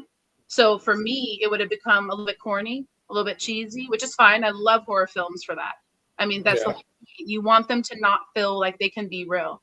But let's be honest, back then people did not know. People were oblivious, by nature. Like, we don't always pay attention to our neighbor or what's going around. It was the whole stop and smell a rose, thing before cell phones were a thing, right? Because even now, I feel like we're even more displaced. But back then, it was like, take a moment to actually see what's around you. Brian was thinking, I'm writing this book. Even Carrie wanted to film. I mean, we can say she was the only one voice of reason, but she didn't really walk away from it. She couldn't, right? There would be no film. She loved him, and she totally could have gotten, at the one point where she could have, it was too late, and she couldn't. I mean, they were compromising each other in a lot of ways, even though she made him feel like, oh no, this is all you, and I didn't give a shit about. She's lying. She said she would have done everything to get his ass off. Get him off his ass and out to California. Okay, so she compromised for him. She compromised for him, and he compromised for her because he didn't want to go to California. He's doing it for her. He said, "Okay, I'm gonna do something. I'm gonna get something out of it." Nobody wants to see their partner at home doing nothing, dwelling over a book, and then annoying the hell out of me every night with that freaking woman getting killed. But this just further proves that's my point, though, is like everything was done the way it needed to happen for you to feel something from this film. They needed to be that way because in real life there is no script, there's no Bible, there's nothing. If I love my man, I love my man. Don't matter what he does, right? I've been married for about 15 years, Cliff. I'm gonna tell you right now, you're gonna do some shit that you probably don't want to do. But I'm on 18 years. There you go. In the end of the day. A happy life, happy wife. What they say, happy. That really is. There's something. You need a little bit of spice. You need a little bit of spice, a little bit of adventure. I will be the Carrie in my relationship, and unlike her, when I say this shit is over, it is over. I will not Brian. I will not. No. I will not. She did when she almost died. But yeah, I know, but like that's too late. Like the first red flag, I would knock Brian the fuck out, and we need to take over me driving the car, and I'll be like, we're out. Yeah, she's not. She can't. She has a little bit of blame in it because, after all, look what you did to George Costanza. She got him to get in the big salad, and she didn't give him credit for when she gave the big salad to Elaine. And she didn't give him credit for buying it. So I'm just kidding. I had to throw that in there. How dare you, sir? How dare you bring that up? Well, I was like, how dare you mix Steinfeld into this? That was her goal. So I just feel like totally forgot that was her. For each person to be a little bit selfish by nature. They each had something they wanted to do. Yeah, exactly. I agree. Adele, with the cactus of the mall, we might not have known originally her intentions, but everybody had a reason they needed to do this trip. So I just feel like it was just a bunch of, a lot of movies have done it where they follow characters separately, and they do it well, and they kind of combine them together. But I think this is like one of the few films where you follow them separately but together, and it's kind of crazy to see. Or like even together in different ways, where it's like, 2 girls versus 2 boys versus girl boy, whatever, mixing it all up, And then at the end, like, what is Carrie's real motivation? Did you really think she's no, but she for this photography anywhere and everywhere. Like, I'm not saying that she knew she needed to be a part of her motivation. Cliff is her man first and foremost, making him happy.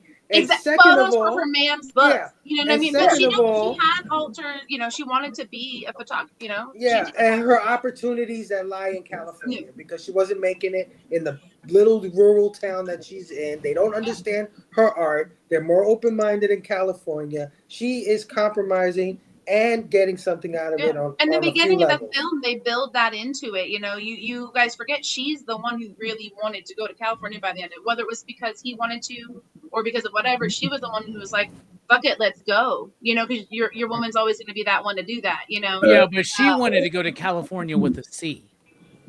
And David Duchovny didn't understand that, so he went to the other California. Yeah, well, he turned it into California. You say, you see that, bastard? You see what happens when you spell things wrong? Yeah, this movie should have been called California. I don't want to nitpick, but Louisville is not a rural community. It's a big ass city for Kentucky. But anyway, well, they want you to feel like it's Well, you know what I mean. It's not highfalutin as like you're not going to get a lot of photographs, artistic photographs published in Louisville, Kentucky, though. So that's why, especially that kind of shit, right? Yeah. It's like, Well, it this worked is for shit. him though because they did This is stop off garbage. these different areas and learn Trash. history about these, serial killers. Yeah. Back then, this was not a thing. Like so now we have all these serial killer documentaries. We have Netflix is filled with them. We have all these things now. Back then, you didn't have a lot of that. So I thought it was cool how they entered it in a more realistic way. Nowadays, you're not going to watch a movie of someone creating this actual, killing in front of you. Mhm. You're going to see bits and pieces. And that's why they didn't see everything, because that's the whole point. You're not assuming he's killing someone. And whether it's true or it's not true, sometimes it's in people's heads because of what they've seen on TV or whatever they were told in their lives. A lot of people seem to believe and seem to think either you go way out west to Cali or you go way out east to New York, and that's where you're going to make it, especially in the arts. If this movie had been filmed today, he wouldn't have been writing a book. He'd have been like, "Hey, I'm here with my vlog today. Yeah, it would have been a documentary. Or something. All right, we got to move on, guys. Sorry. We haven't even gotten to the music yet. But you know what, Sabrina, you were talking about the music. A lot of people talking about the music vibe. The music in this film, let me just say it real quick. It's interesting because this is another music guy that I'd never heard of, but has done so fucking much in film. I was a little shocked when I looked at his filmography. Carter Burwell. I don't know if you guys have ever heard of Carter Burwell, but Robbie, he did the music for Psycho 3, which is amazing. There we go. Buffy the Vampire Slayer, Wayne's World 2, Love the Goofy movie, right? Anybody big fan of the Goofy movie? Yeah. Raising Arizona as well. He did the music for that. Robbie, another love of yours, the Coen brother films, almost all of them. Yeah, Miller's Crossing in particular is one of my favorites. Fargo, The Big Lebowski. He Barton did the Fink. music for all of these shits. Yeah. No Country for Old Men. So I was like, wow. You forgot Wayne's World 2, bro. I did. No, I said Wayne's World 2. You said Wayne's World 2. Well, you forgot Joe's Apartment. I did. Oh, no, I did forget Joe's Apartment. Joe's Apartment. But I was gonna say I'm not one who needs to remember Joe's Apartment. What a fantastic filmography this guy has. Now, that being said, this is one of those movies where the music really didn't hit me in any particular way. Didn't really do it for me, which is crazy because this thing looks like a music video. So you would think that I don't know, but maybe they didn't have the money for the licensing, right? I mean, there are some real songs in here, but still, it didn't hit the way I think it could have or should have, but it didn't do. It wasn't bad either. It's not like I'm sitting here like, oh, the music in this movie is fucking terrible. I didn't say that either. But real brief on the music. Sabrina, what did you think about the music in this film? Yeah. For me, I either I like it if it's either one of two. Where you don't notice it does what it needs to, or it's really good and I'm gonna buy that soundtrack because that's dope. Right. For this one, I think if it did have a lot of music, it would have come off different because it does have that music video vibe. So I feel like it just didn't need it. I don't know. I enjoyed the parts of the movie where there was, more. I guess he was more into I would want to say sound effects almost, because that's how his music played out for me. It was just in the right moments. There was something there to make me feel, by sound also, and not just seeing, that I was there in this not rural. I guess we're saying it's not rural, but rural area that they're in, or whatever. So I enjoyed it. It's crazy to hear it's him though, because his movies are well known for their music. Yeah. So it is a little bit silly, I guess. And then this being, a music video director, but maybe there's something there, I don't know. But I enjoyed it for what it did. Yeah. Well, I agree 100%. Cliff, any thoughts on the music? No, you nailed it where it's not really memorable. But I think it's to the movie's benefit that it's not I'm not beholden to any soundtrack, right? But when the music is used, it's used to enhance the moments of discomfort, the moments of unease, and that's all it's there for, but I'm okay with it. I'm still okay with it. Yeah. Maybe I'm caught up in the glamour of Michelle just doing such a banger job in this movie. He's just like youthful, silky, almost silky smooth presentation. I just want to slap him, but I also want to have dirty sex. So, like, I mean, that may be swaying me over a lot, but like, you know, it just kind of is what it is. Just the music. I get this. This is definitely a movie where I'm not going to say the music is a character too. No, this movie does not get that. No. Chad, any thoughts on the music? Yeah, I don't have much to add. I didn't really notice the music a whole lot, except maybe the beginning, you know, the rainy scene, and then, you know, just a little bit to add, you know, a feeling of tension here and there. Right. But I hear you, man. Matt, any thoughts on the music? It's not memorable, but it's not annoying or it doesn't distract you. That's all I can say. The only time I really was aware of the sound design was really the ending where they're at the fallout, the nuclear testing house, and the beginning when he throws the brick or whatever, the cinder block off the bridge.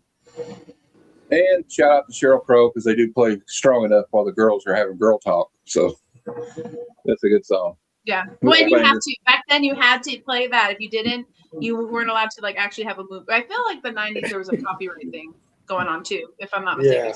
There had to be a Sheryl Crow or like some kind of. Well, I mean, this was the perfect opportunity for some Pearl Jam or some fucking Trent Reznor. So I don't know what the fuck. Actually, you know what would have been perfect for this movie? I think the song that would have been perfect for this movie was Soundgarden's "Jesus Christ Pose." There you go. There you go. Robbie, any thoughts on the music for this one? See, the problem is California can't handle this smoke. You know what I'm saying? That's but you're about to like let one out. I'm like, okay, I'm here for it. But my favorite thing, music-wise, is first of all, Adele's in this movie. Let the sky fall when it crumbles. We will stand tall, face it all together at skyfall. That's not in this movie, though. No. But, I'm like, where did we go? I was waiting. Because Adele, the character, anyway. I know that's cute, but that's not where we're at. No, I know. I was just trying to be funny. You are being funny. I'm being. Now I gotta go to that song. Now, thanks, Robbie. I just wanted to sing. God damn it! Wait, was the start singing? Was it one of those things where you all meet up in person and you start dancing? Shit, sorry. No, are you kidding? When I meet up with Robbie, I'm gonna be singing freaking Skyfall. I'll be like, "Let the sky fall." You're like, come to me, baby. And the then music to this dream is better. Come up while he's singing to you, Robbie. You gotta lift him. When I I'm gonna lift Robbie. Robbie, how tall are you? I'm 5'11". I might lift Robbie. I might. Okay. Yeah, probably. Okay, so he's lifting you, so you're singing. No, he's not lifting my fat ass. No. Are we gonna do the dirty dancing thing? Where we no. Yeah. I want to see that. Around the world. No. I'm trying to have a heart attack. If that happens, I want a picture of that shit immediately. I want a sent to video. my phone. I want a video. Immediately. There will be a video, and we're gonna have to take the video 5 or 6 times because that's what happened at Hero Time. And then I want the blooper reel. The blooper reel. The problem was that nobody knew how to handle my damn iPhone. There was no blooper reel. It was like, are you fucking kidding me? It didn't record again, you know? By the time I'm swinging Will around for the 5th time, I was like, okay, we're good now. Yeah, well, for the record, I voted for you to dress up. For the record, I wanted you to dress up like Richard Gere and then carry him out to lift us up where we belong from officer to gentleman. But yeah. Okay, just make no, I want Will Jack. I want Will Jack to be dressed up like Richard Gere, and I want him to carry my fat ass away and them big ass arms. I'll be like, oh my God, Will Jack, is this really happening? Shut up. I don't need to hear a word. You're just beautiful. Carry me. This is how music goes from like a 5-minute thing to like 20 minutes. Yeah, no shit. All right. So I would say like knowing that Carter did this is like slightly disappointing, but not in his ability. I don't think it's him. Like the music's not memorable, like y'all said, but it's not utilized in the film. I kept listening for it and I would hear it and I'd be like, there's something interesting starting to develop there. And then they would go into a 90s song, right? And they were going, I guess, with their budget, $8 million, which is to us a lot of money. But for like a Hollywood production, especially even in the early 90s, not a lot of money. So they really spent their money on Sheryl Crow because they got 2 of her songs for the soundtrack, right? But She was giving away for cheap. yeah, and I think no, at that point though, Sheryl Crow was pretty.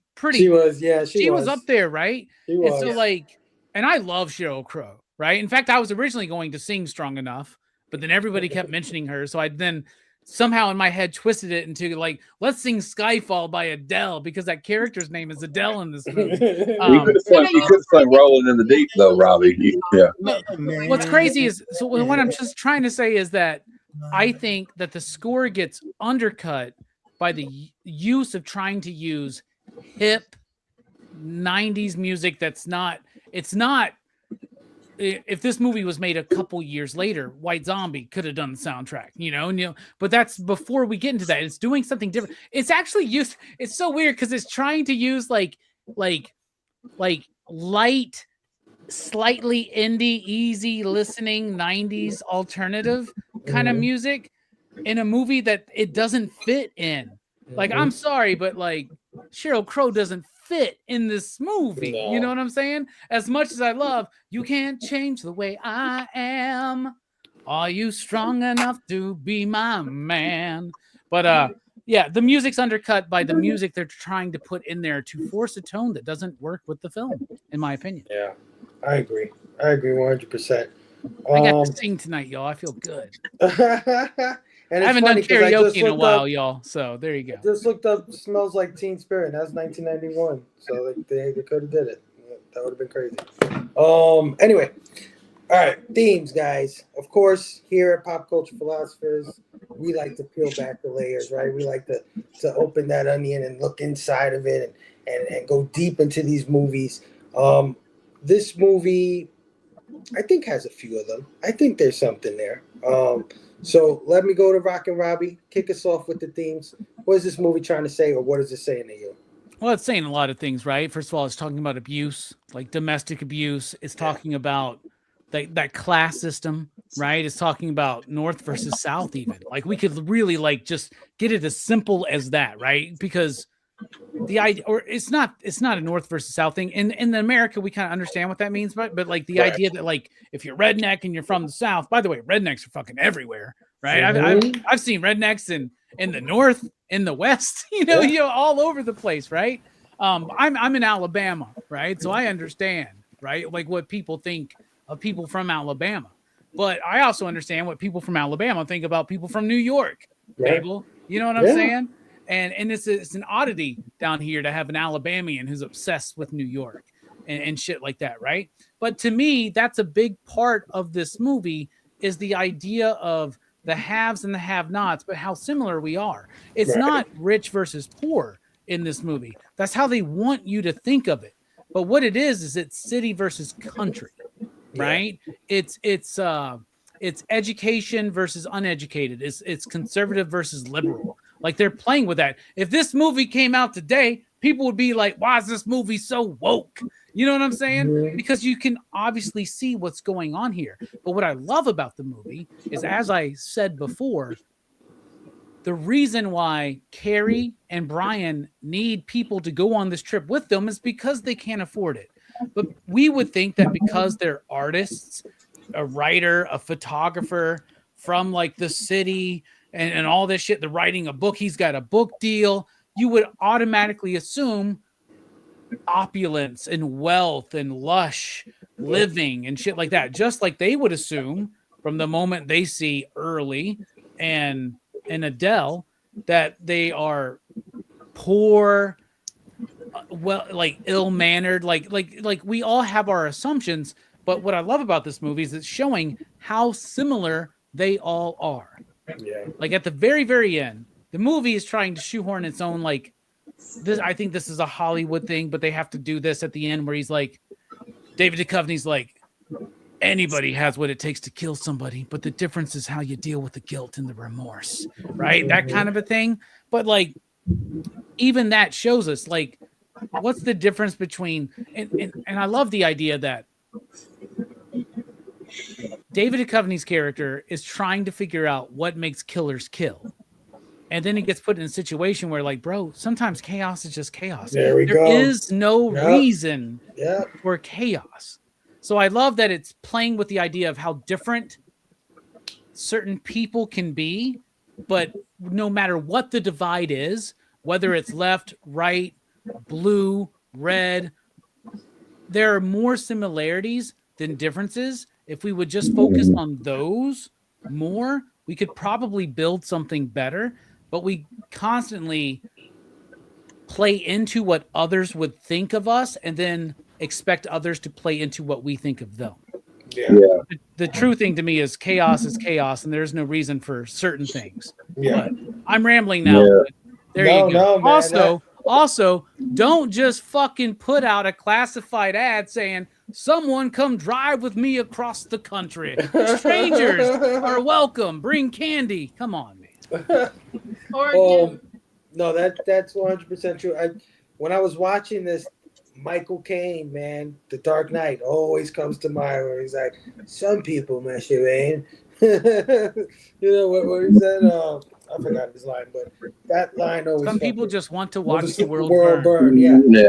That shit was That's exactly. Henry from Monday Night, man. Yeah. There's no reason that movie doesn't try to explain or anything. And what I love about this movie is there's somebody trying to actively explain it. Yeah. Right? And he doesn't even realize he's there with the killer. Exactly. Matt, what do you think this thing is trying to say, or what is it saying to you? To figure out what Robbie said there at the end, though, about chaos, and you talking about what Michael Caine said, that's where you start kind of understand how this guy could do that.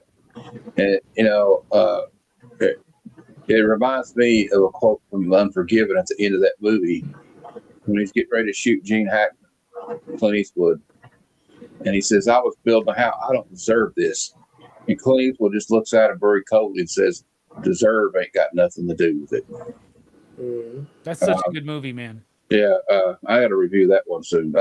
Dude, that's one of the greatest westerns of all time, man. Yeah, but anyway, Yep. like I don't think deserve really enters into anything early pathology at all. You know, I just like what he wants to do, and like he doesn't really care because he's like, I don't think he really has much value in life anyway, and I don't think a lot of times with psychopaths they don't really have any value of any human life at all, or animal life, or life, whatever. They would kill somebody on Mars if they were there when the alien came out of the flying saucer. They shoot it, but he doesn't really like display the I don't know, like the superiority complex that a lot of these serial killers like Ted Bundy has. But also, I think the other thing in the movie is please do not, like Robbie said, don't put an ad up at the local university looking for complete strangers to go ride with you across the country. Because I don't know why he thought that was a good idea, but also, and we're gonna go look at murder locations, y'all. Yeah. Well, also, it's like this too. Like, I just want to quote another movie. Woody Harrelson, when Wayne Gale, live interviews with Wayne Gale. Muted. But no, where he's talking to Woody Harrelson. But why did you kill? Why this need to kill? He's like, well, you know, the shark, the great white doesn't know he's a shark. Snake doesn't know he's a snake. The bear doesn't know he's a bear, right? It's just a why. There's no reason to it.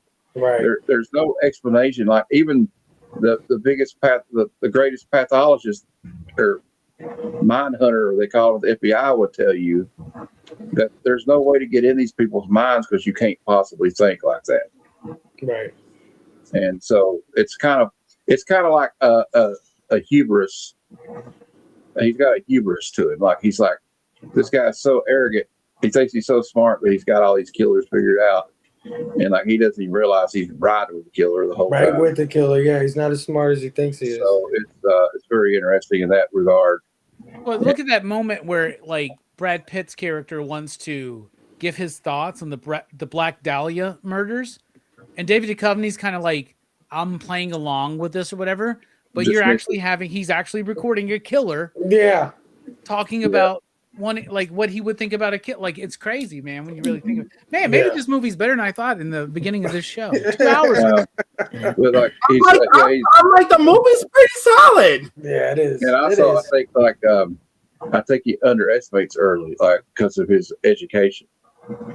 But Early's not dumb. He knows what he's doing. He's got the wool pulled over his eyes. He's got Brian, and I think Brian's kind of attracted to that. Like he wishes that he could be more like this reckless masculinity a little bit. He wants to be a little bit like Early, the way Early handles that situation in the bar. I agree with you, but I also think Early wants to be like Brian. I do. I agree. I think we all want to be like do. each other. Yeah. Except for Carrie, Yeah. who just wants to get the fuck up out of there. And in a weird way, Brian and Carrie are kind of like their surrogate parents or older brother and sister, because I think Cliff was saying about Carrie especially, and it's got this. It's just an interesting relationship of like I think that's why he hesitated to kill Brian and just knocked him out, because he's like, well, he couldn't write his life off as quickly, although he's a very impulsive killer, which that's kind of, but honestly, that's kind of a plot hole too, because he couldn't bring himself to kill Brian, but he didn't have no trouble. He couldn't fight the impulse to kill Carrie, not Carrie. I mean, Juliette Lewis's character, which I can't remember her name all of a sudden, but it's like, I don't know. It's just like it's an interesting mindset to be in. Like I think some people that are maybe what we would call David Duchovny is he's too book smart and not enough street smart for his own good. And I think that's what I think the realism of this movie is. Maybe there's some things that just aren't meant to be understood, and maybe I don't know. What am I trying to say? I'm trying to say, all right, maybe you don't want to. Maybe be careful what you wish for. Maybe you don't, like when you're actually face to face with an actual killer. You're not gonna. It's not gonna end up the way you think it's gonna be. So I don't know. It's kind of like I don't know. I don't know. I'm not making any sense now. So we'll go on. You know what I'm trying to say. I know what you're saying, man. I know what you're saying. You said it, and then we all do this. We say it, and then we just keep. Yeah, we don't think we got it. We don't keep going, and hopefully you can tie it back together. Yeah. At the end, and it makes. And all of a sudden, we're like Teletubbies. I had a thought, and then it just Deep Space Nine. It went away. Wait, I got it figured out now. Barney and Friend. I'm just kidding. All right. No, there you go. Right. Chad, what's this movie saying? What's it saying to you? I think you guys covered quite a bit of it. Yeah, to me, it's kind of a case study in the divide of these kind of two different classes, right? Mm-hmm. And I think Robbie hit it on the head with educated and uneducated. Yep. Even in that little Black Dahlia thing, like he's mispronouncing the words, and Duchovny's like, he's not being pretentious, like totally. I mean, he doesn't like put him down and snicker at him or anything. He just corrects him, and he's interested.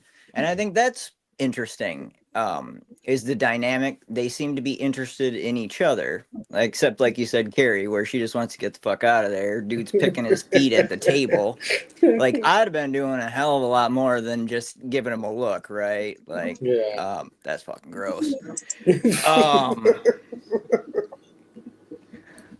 Oh, shit. Now I lost where I was going. Oh, what were we talking about? Theme of the movie. Oh, the themes. Yes. Oh, safety and security, trauma. Another one.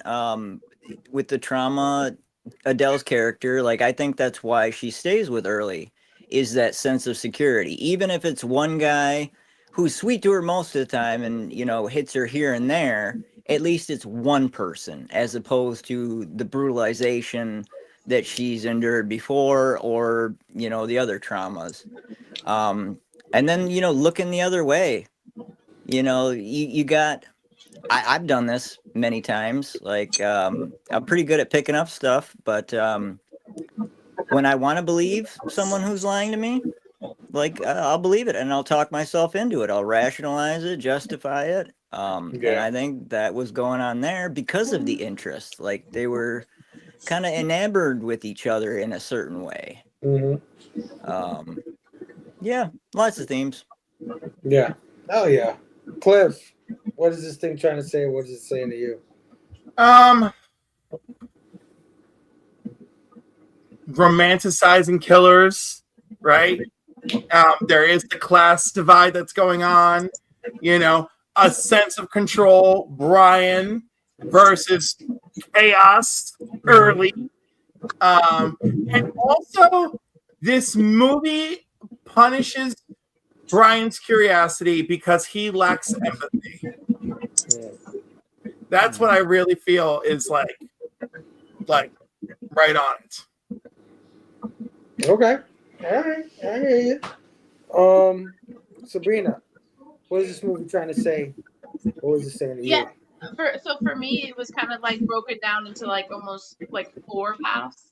I do feel like there's a little bit of class conflict, but I think it just pertains to early. It's like from my side, just because he's the one who really noticed that and points it out. Same as that's why we bring up Brian was really nice about it. Brian never seemed to care. If anything, I think he liked that he was kind of like slumming it, which I mean he really wasn't because they were still fine. But I think he enjoyed early in that way. But overall, he dealt with that class. Like he had a reason because he wanted to make sure Adele was taken care of, and things were going well where they're at. So even though he's got like this sick side of him, his tics or whatever, he still wanted something a little better. Like he wanted to kind of, I think, get to that next class. That's also why I think he gets with Carrie at the end. So there's a little bit of that like in his journey. But I think they all have their separate journeys.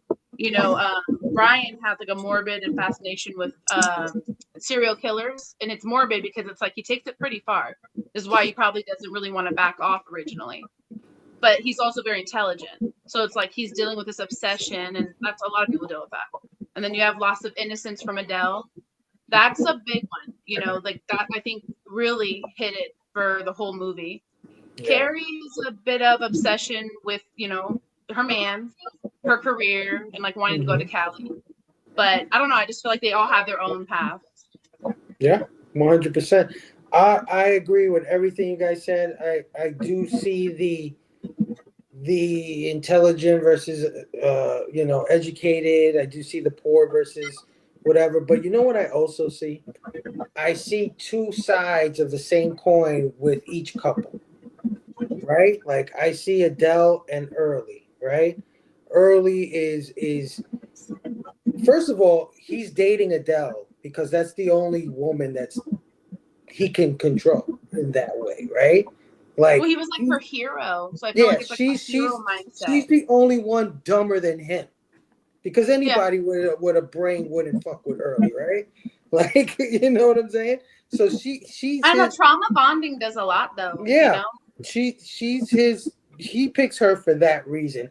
And then when he sees the other couple, I think there's a little bit of shame there, right? Like, we got to straighten up here because these people, you know what I mean? And kind of like trying to get into their world a little bit, but at the same time being like, oh, these fucking yuppies, they don't know how to live or whatever it is. They're definitely more sophisticated couple than those two are, yeah. But I also think it's the two sides of the same coin. So like Early is really sadistic, and he is mean. He does mean shit. I mean, he hits Adele. Who can hit Adele? Who can hit her? Right? Think about it. She is such a sweetheart. But something she does be like, mama. You know what I mean? Smacks her.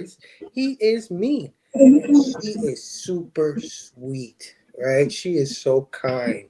So they're of the same ilk, but totally different in their own whatever box, subclass, or whatever you want to call it.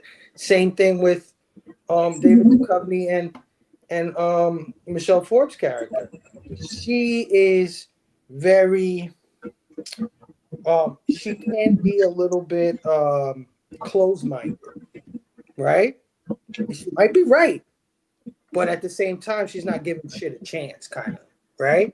Whereas David Duchovny's like, come on, what's it? Line up, you don't know. These people might be great people. And any other instance that would have been all right, but like No, for sure. I mean, but that's what that's the interest of this movie. That's why this movie is as exactly. good as it is. But the point is that not only is it a divide between the two couples, there's a divide in the couples themselves. The way they approach, they're from the same world, but approach things in a different way. And I think that's very interesting. But yeah, I would say it definitely is something about, just the opposites, but also how they intertwine as well, right? How they can affect each other and mold each other and change each other's lives. Because I think they ultimately, I mean, Adele and Early didn't survive, but for a second there, they were changing, right? Like Adele was being more open. Early was he didn't seem like the type of person that would spare anybody, but he was sparing Brian, right? He really liked Brian. He really liked Brian, and when he was joking around and Brian wasn't laughing anymore because it wasn't funny anymore, he's like, "What's wrong with you, man? What's wrong with you, Brian?" Like, I think Brian was like his ticket to that next class. Yeah. I think that's what he saw him as. So he needed him. Yeah. And then by the end of it, he saw him for who he really was. Yeah. So. Yeah. All right, man. We went 2 hours and 15 minutes on California. I did not expect Again, longer than the movie. Which I like that. Man. This is what we do here. This is what we do. So let's score this bad bitch. Yeah, I don't know what I'm saying. I'm fucked up too. I'm going off things. Let's score this thing and get the hell up out of here. Sabrina, out of 5 possible backlogs, what are you giving California? I'm like 3. It's a solid 3. I like the movie a lot. There's a lot of reasons, like I said, but it's just not like going to be something I'm gonna go back to, every Christmas or Right. something. So it's gonna stay a 3. Yeah, I agree. That's a good score for this one. Cliff, out of 5, what do you give this thing? I'm gonna be just the tiniest bit more generous because I felt like the performances were strong. There was some realism. The psychopath can be a little bit in love with the girl. Yeah, of course. I think he was too. I think he loved her. Yeah. He was her hero. He saved her. It's like the whole thing, serial killers love to be seen as a hero by someone, I would assume. Everyone else thinks he's a murderer. She didn't. No, it's terrible. He could have been like, yo, this is enough. But no. Well, I think there's something with his mom and dad. Well, anyways, but there's something with his mom and dad. We know there's something there because Brian kept prodding him. He wants her to be in line, do this, you're a robot, Stepford wife of Kentucky, Yeah, but he's a lot like Randy Orton, I don't know if you get that reference, but I hear voices. I hear voices in my head. I like that this movie was just a little bit out of the box, especially for 1993. It's not the greatest movie ever. I may watch it again. It's not like these other films that people have made me watch. I'm like, this is well done, but I'm not watching it again. Henry again. That's never going to happen. Henry, I'd be like, listen, I respect Henry for what it is. I am not watching that again. It's got to be a fine-ass man who wants to watch it to get me to watch it again. But, okay, I'm going to do 3.5 you digs. There you go. Okay. I hear you. Chad, out of 5, what are you giving California? Okay, first off, since Cliff just said fine ass, I want this cleared up. All right. Why the fuck did Brad Pitt have to get naked? To dig the hole? To dig the hole. But then he didn't bury the motherfucker. Brad Pitt who doesn't get naked. Why did he dig a hole and then leave him exposed? I know that made no sense to me. Like, maybe if you were gonna take off your clothes because of the evidence, I don't know. Yeah, exactly. Like if you were gonna take off your clothes to get rid of the evidence, then you would also get rid of the body, so you couldn't find it. Mm-hmm. I'm just trying to make it work. Okay, it's laundry day. Laundry day. We're trying, Chad. We're trying. Anyways, I'm gonna go with Cliff too. 3.5. Yeah. There's holes in it, but I enjoyed it. I wasn't bored and stylized, and the great performances. I would watch it again, so I'm gonna go 3.5. Oh yeah. Matt, what are you giving California? Well, I'll tell you what. I think the cast. I give the cast an A plus plus. Really great cast, but some of the, for me, I think some of the writing's a little bit weaker. I think it's got some strong points, like when they're on the road a lot. I just think there could have been maybe a little more time took with the editing a little bit at the end of this movie. And I might have changed the opening. Although opening scene's kind of interesting misdirection, but I don't know. I know we kind of made some arguments tonight about why they revealed him as a killer so early, but I think maybe it could have done a little bit more suspense at the beginning. But I still give it a 3. Yeah. All right. Rockin' Robbie, California, what are you giving this thing? I came in here with a very definitive thought about what I was going to rate this film after watching it this afternoon. And it's actually been raised up by a half of a you dig because of this conversation. And now, because of this conversation, I'm convincing myself to buy the Shout Factory Blu-ray and watch it again. And I feel like I could appreciate this film more if I watched it more. I would find bits that I loved about the film that made me oversee all the bad stuff in the film. In fact, going back to what we started everything with, which was a fucking 20-minute rant on Roger Ebert, right? But like, there are films that I know are bad, but I'm very forgiving of them because they have elements of them that I love, right? So maybe that would happen here. I don't know. I do think that this would be a 5 you digs if this was an erotic thriller with the exact same plot. But it was like one of those Skinamax movies, right? Where like every 15 minutes there was like a softcore fucking scene where we saw lots of like male ass and You mean like an Andy breasts Sudeikis and movie? shit like that? Yeah, like some Red Shoe Diaries, right? So that being said, Number 3. Three you digs. 3 you digs. Oh, hard to get to Hawaii action. Which reminds me of my favorite scene is where he goes, "Put your titty away, Adele." Yes. Put your titty away, Adele. I think that was a third mention of Red Shoe Diaries. There we go. Chad has got the damn count going. Go ahead. Yep. 3. Chad, you keep that count going, brother. Remember, 3. We're at 3. Okay. Listen, I agree with you guys 100%. There was something captivating about this movie when I was younger. Like I said, the style of its provocative nature was a little more memorable to a 13-year-old in the MTV, landscape that I was in at that time. That late night cable movie, Red Shoe Diaries. That's 4, Chad. 4 sort of feel, yeah, because when he's banging her on the fucking wall, she's all in there. I'm like, oh yeah, that's what I'm talking about. And when Brad Pitt is all up on Juliette Lewis in the car, I'm like, Best part of the soundtrack. animal, gorilla messing her. Yeah, I was like, I gotta tell you, if I caught him looking at me while taking pictures, I think I would have continued taking the pictures. Yeah. When he's digging the hole, right? And he's all he was digging something. Yeah, he's digging the hole and digging ditches.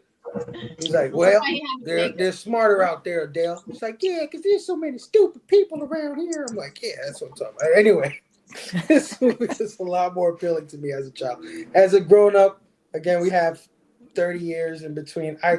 It still sticks to my mind a little bit, right? I think it's a good, let's see Brad Pitt's filmography movie, if that makes any sense. I want to study his rise and where he came from and how he gets to 12 Monkeys, how he gets to Benjamin Button, and so on and so on. I think a lot of the genesis of his career starts here in California. But I agree with you guys. It has, I don't know, it's just not just not as cool as some shit. That's it. It's just that, you know, at the end of the day, it's just not as cool as other shit, right? Like around this time, we also get what's the movie with Christian Slater and Brad Pitt's in that one too. Interview with HR. True Romance. True Romance, right? Oh, yeah. We had some cooler shit at this time, right? Well, yeah, a lot of great films early 90s. Yeah. We getting some slick shit. The 90s are kicking off in full gear. I mean, that's also the era that birthed Yeah. me. Yeah. So it's not as cool as some of the stuff going on there. I agree with you guys. 3.5, for the most part. So we got a bunch of 3.5s, even in the chat. I think I saw 3.5, 3s, 369. It's a good movie. From Bobby. But I'm glad I watched it again. I'm glad I revisited it. I'm glad I got because I do love Juliette Lewis, man. I gotta say it again. We talk about Michelle Forbes and Brad Pitt so much, but Juliette Lewis, man, something about that girl I love. Oh no, I love her. Yeah. Yeah, she is fucking awesome. She's in a lot of good films. Oh yeah. So guys, we went almost 2.5 hours of California. I couldn't ask for a better final film, a better final panel, a better final night for my March Madness on my channel, and a better chat, man. Our chat has been fucking amazing the whole night. You guys are great. Thank you so much, Robbie, for letting us join me and Matt. Thank you to my panel for coming out. Thank you for everybody in the chat. Before we get out of here, I want everybody to let everybody know what they got going on. Go forward, follow all these fine people. But I'll start with my sister, Sabrina. Let them know where they can find you. Yeah, I'm everywhere, you know. Coffee Monster. I'm on TikTok, Instagram, all places. I do Saturday night comics live on Saturdays. We'll be back on, I think, like April 4th or something like that. So check it out. Join. Feel free to join. Cliff, I need to see you on there. We've had Fable on there. When you get Matt on there, and any of you guys on there. But it's fun. Matt. Yeah, Matt definitely. Matt be up. Can't be Cincy. You know, we love to have you. Up and making trouble. Yeah. That's what I'm saying. That's why I need you. So, but yeah, catch me everywhere. And then I'm on here sometimes, or Matt's for sure too. I did get a chance to join his side of it this month, which sucked. But I do enjoy joining you guys for these reviews. They're fun. Y'all are much better, you know, critics, but you know. No, not at all, man. Not at all. We all love film here. I think that's what brings us all together, right? We all do our own thing. A lot of us come from the comic book space, but we all have a love for film. Sabrina, you definitely always have an open invite. You know, I always send you my list, so you'll see Sabrina here again. And of course, I'll be jumping every now and then on her show on Saturday nights. I do encourage everyone in this panel to jump on there at least once if they get a chance. If you're up late Saturday night, go hang out with my sister Sabrina. Her show's a blast. Her homie Zombie Joe, man, they're great. Cliff, my homie, man, love what you do with these reviews, bro. I really do. You make me laugh. You just knock it out the park, and your insights are also fantastic. But let the people know what you got going on, where they can find you, all that good stuff. Well, Sunday, Fable has not confirmed to be my guest for Comics and Coffee at 11 a.m. Eastern Standard Time. So if anyone would like to step in because my original guest canceled and Fable just might be too freaking tired to put up with it, let me know. Hit me up in DMs. What are you doing? And look, listen. I got you tomorrow. I'll give you an answer tomorrow morning. I promise. Okay. Okay, that's okay. No Because Cliff, I'm married. Okay, I gotta make compromises with my wife. A happy spouse is a happy house. Let me tell you, y'all. Every time I'm a little sad about being so old and single, y'all say shit to remind me that I am thrilled not to be trapped in a heteronormative lifestyle. And it's really sometimes it's not. Yeah, I'm just thinking, like, you know, I need a man. Like, let me tell you, whatever man I get, that man better have like a freaking what do you call it? Shoulders of steel, spine of steel. Nice, let's go. Yes, that one was my super chat. I appreciate it. Yeah, no. I don't care who got it. That's awesome, Z. Thank you. You know, I'm glad he gave me some drive-by love. Thank you. But no, seriously. So like Sundays, movie reviews at 5 p.m. with the Council of Comics. Mondays, New Keys and Hot Comics with the Council at 8 p.m. Eastern. 8 p.m. Eastern on Wednesdays where we do a live hangout. Tuesdays, I'm live with Izzyverse NYC on Izzyverse NYC at 7 p.m. for the top trending comics. It's great. Just the shit talking conversations that we get into are really. It's like, this is what's trending. These are the sales. And I'm like, this is bullshit. I want numbers. I was like, you know what? The best thing Diamond ever did was they gave us real numbers, not this make pretend bullshit fantasy that I have to live with. You know, Robbie begs to differ. Diamond never gave us real numbers, man. No, okay, all right. I'm just saying, Diamond was like, yo, here are sales figures, okay? Even now, I would be like, hey, here are sales figures in place of this metaphorical bullshit, you know? Like, allegedly, there was 250,000 copies. How is it allegedly? Did you fucking print them or not? You know? So catch that and more. Also, all of my hatred of corporate empires and how they're ruining the comic book industries that I love. You can find all that and more from my perspective on Izzy's Top Trending Comics. Oh, yeah. And other Friday nights, I'm over with Rob Worst on Not Near Mid Condition, and we have a good time. We talk about our stuff. And then I just got random things on my channel. And there's that too. There you go. Yeah, everybody sub up to my brother Cliff on comics. And all the stuff he does is quite entertaining. That's why we love having him here. And, of course, look for him in the future because Cliff is another person that I will be sending my list for all the festivals to. All right, brother Chad, the Metal One. My brother, let the people know where they can find you, what you got going on, all that stuff. You can find me just about everywhere: Facebook, Instagram, TikTok, and on YouTube. See, I've got a couple interviews I dropped lately, some content, and then I'm also. Yep. Okay, that was weird. On eBay, anybody's looking for anything, reach out to me. I am a seller. So Yeah. Hell yeah. Hell yeah. Everybody check out my brother Chad Metal Elk I love that you're on Collectibles. TikTok. I love that. Yeah. Like nobody's on TikTok. Everyone's scared. I love TikTok. My wife isn't trying to get me on TikTok forever. You It's like, need I'm on TikTok, but not enough. And also, I got a lot of younger comic book friends on TikTok. Don't follow me or find me. I'm on there. yeah, Matt's on there. Yep, for sure. Yeah, I love it. But Chad, it's always a pleasure having you on these things, man. I love that you said earlier that you love reviewing these movies. So we're definitely gonna do more of this stuff together, man. It's been a pleasure doing March Madness with you, homie. thanks. Oh yeah, Big Matt, man. Thank you, my brother. Thank you for joining us. Thank you for being you, man. Have me on the channel. I'll second that. This guy brought me back from the doldrums of almost leaving the community. I'm not gonna get into it. I don't talk about it. It's not a depressing thing, but Matt single-handedly put me back in. And I am so glad that one, he's my friend, and two, that he's joining us for all this stuff, and that we love so much of the same stuff. Matt, let the people know where they can find you and all, and what you got coming. Well, I kind of got my own television network over at Heroes for Hire Comics. You sure do. You can find me on TikTok. I'm also on Twitter. I'm on or X. I'm sorry, I'm gonna call it Twitter till the day I die. I don't care. Don't do it. I'm also on Instagram, obviously, and then I got a Facebook group called Heroes for Hire Comic Club that you're all free to join if you want. Some of you are already in there. Most of you, I think. Actually, probably all of you. I don't know. I think I might have sent it to Robbie or not. I don't know if I, okay, anyway, but I'll send you one, Robbie.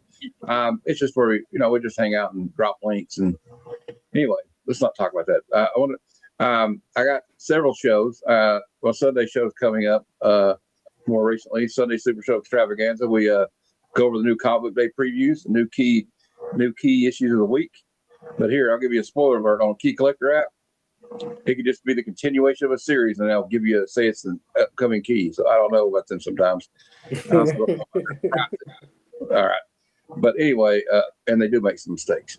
But we go over the trending comics of the week and like stuff like that. And we do this thing called Out of Context panels which is probably one of the funnest things I do.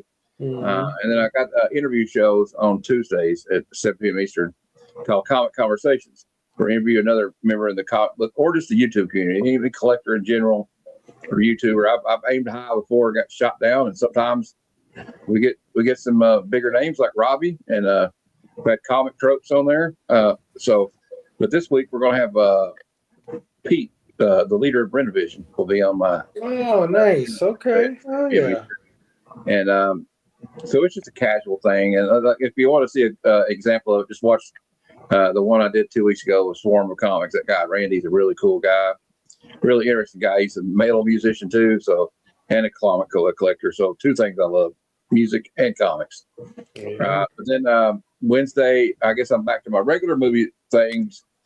Since we're not in March Madness, I'm sad to see March Madness, going away. I had so much fun with you guys. I really appreciate you letting me in on it. But I got a full schedule this coming month, and I'll reveal it now if everybody wants to know. Next Wednesday at 9 p.m. Eastern, and y'all guys are invited to be on the panel. We're going to be reviewing The Way of the Dragon in honor of Chuck Norris.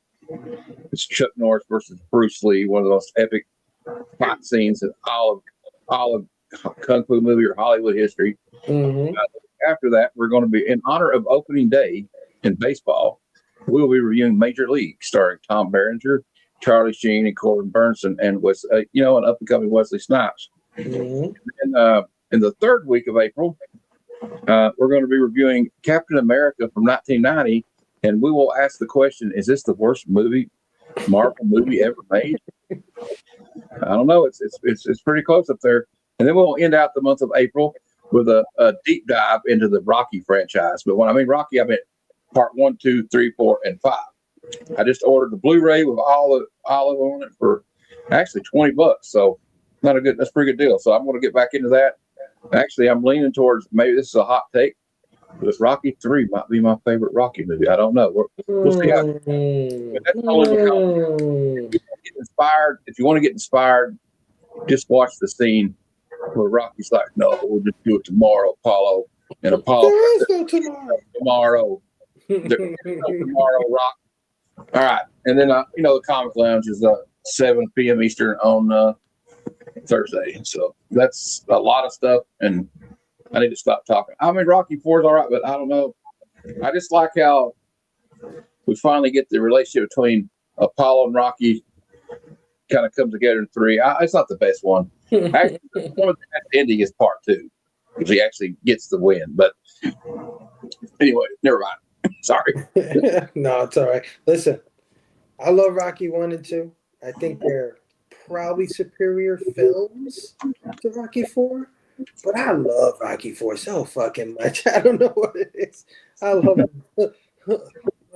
If he dies, he dies, and all that shit. I just love that movie. But anyway, Rocky Robbie, man, creator of March Madness. This is your baby, man. Thank you for having me and Matt on this year. I think this is the greatest March Madness so far, bro. I gotta admit, yeah. We set a high bar for next year, man. Yeah, next year I'm expecting fucking 8 channels involved. By the way, thumbs up to whoever made these thumbnails, because there's so much like the colors of all thumbnails all across, like all the shows across all channels. There's like that red and that yellow. There's like, it's a really cool aesthetic, whoever put those things together, man. So kudos to them. Wasn't it you? Yeah, you know. Of course it was him. You know him already. Pat yourself on the back, Robbie. Well, thanks, Robbie. I appreciate it. I did a lot of hard work on these, and Thank you for sending me them so I can put them. You did a great job. Hey, Robbie, I appreciate you though, because I didn't want to have to make all those thumbnails, and you did it for me. So thank you. It's actually like a very zen thing for me to make these thumbnails for like movie nights. Like I have a process, like I know what, like where to get what, and like just like I don't know, I really like doing it. So it's pretty cool. That being said, dude, I'm sending you 4 pictures of my movies this month, and you can do that. I'm just kidding. Well, I had to redesign your logo, Matt, and like Matt was like, I'm going to use it. Then he didn't use it, and I'm like, what the fuck, Matt? I was going to, but I couldn't get it to work. I I don't know. I couldn't get it to show up right. Just send me your email, man. I'll get it to you right, man. So All right. anyway, March Madness. Super excited for you guys to be a part of this. Thank you all for being a part of this. This is the 5th annual March Madness, where we celebrate the madness of cinema. It's like a mini horror fest to kind of get us through until Horror Fest starts in August. Yeah, that's right. We celebrate Halloween starting in August. Actually, we allow you to participate in the celebration starting in August. I celebrate Halloween all year round because Halloween to me is for tourists. Same. That being said, For we're tourists. wrapping it all up on Monday night on Pop Culture Philosophers, 8 p.m. Central Time, with the Psycho franchise, all 5 Psycho movies. Let's go. Everybody, all the movies we all picked and how they all led up to this moment. I mean, it all led up to like the Norman Bates-a-thon, right? Like it had to do this. We've really nailed what March Madness is meant to be. I think so, yeah. So I'm ready for it, and I can't wait till next year when we do it again. And then 2 years from now, y'all just wait and see. That's the year where I just do all basketball movies. Okay? So get ready for that one too. Start thinking about your favorite basketball movies. But yeah, Station, ready. Pop, Pop, Boom, Fable, thank you for being a part of this journey. I love you. We'll see you definitely around Action Fest. Yeah. Right? Yeah. Right? I know Matt's going to be all up in Action Matt's Fest. all in Action Fest. Yeah. I'm already ready. And I guarantee you that 2026 is going to be the biggest horror fest of all time. So get ready, y'all. Oh yeah. Yeah, man. Again, thank you everybody who's joined me through all these 4 movies for the past month, and for Sci-Fi Fest. We had our inaugural Sci-Fi Fest this year, and that was a blast as well. Everybody that was here on this panel today, they've been on multiple movies with me throughout all of this, and all the other people, Big Jeff, Bearded Comic Bro, you know, just a bunch of people, John's Comics for Kids, just a lot of people that join us for these things. I can't thank you enough. To all the people who sub to this channel and follow me, I know I don't put out content consistently. I don't have a bunch of stuff going on. So it really, really humbles and warms my heart when I see you guys come out for these things and hang out with us whenever I'm doing these things. I really, really appreciate you. You guys, you know how I am, right? Like, you know that Fable comes on 2 months, disappears for 2 months, comes on, but you don't unsubscribe, right? Like, you stay there, you hang out with me, you have real genuine love for me, and I appreciate that, right? Like, my subs are really organic, and I'm proud of that. I'm proud that I have it that way. I'll see you guys again in, I guess, a few more months, because this is the last thing I'm doing for a little while. 2 months of being on Robbie's channel, on Matt's channel, and vice versa.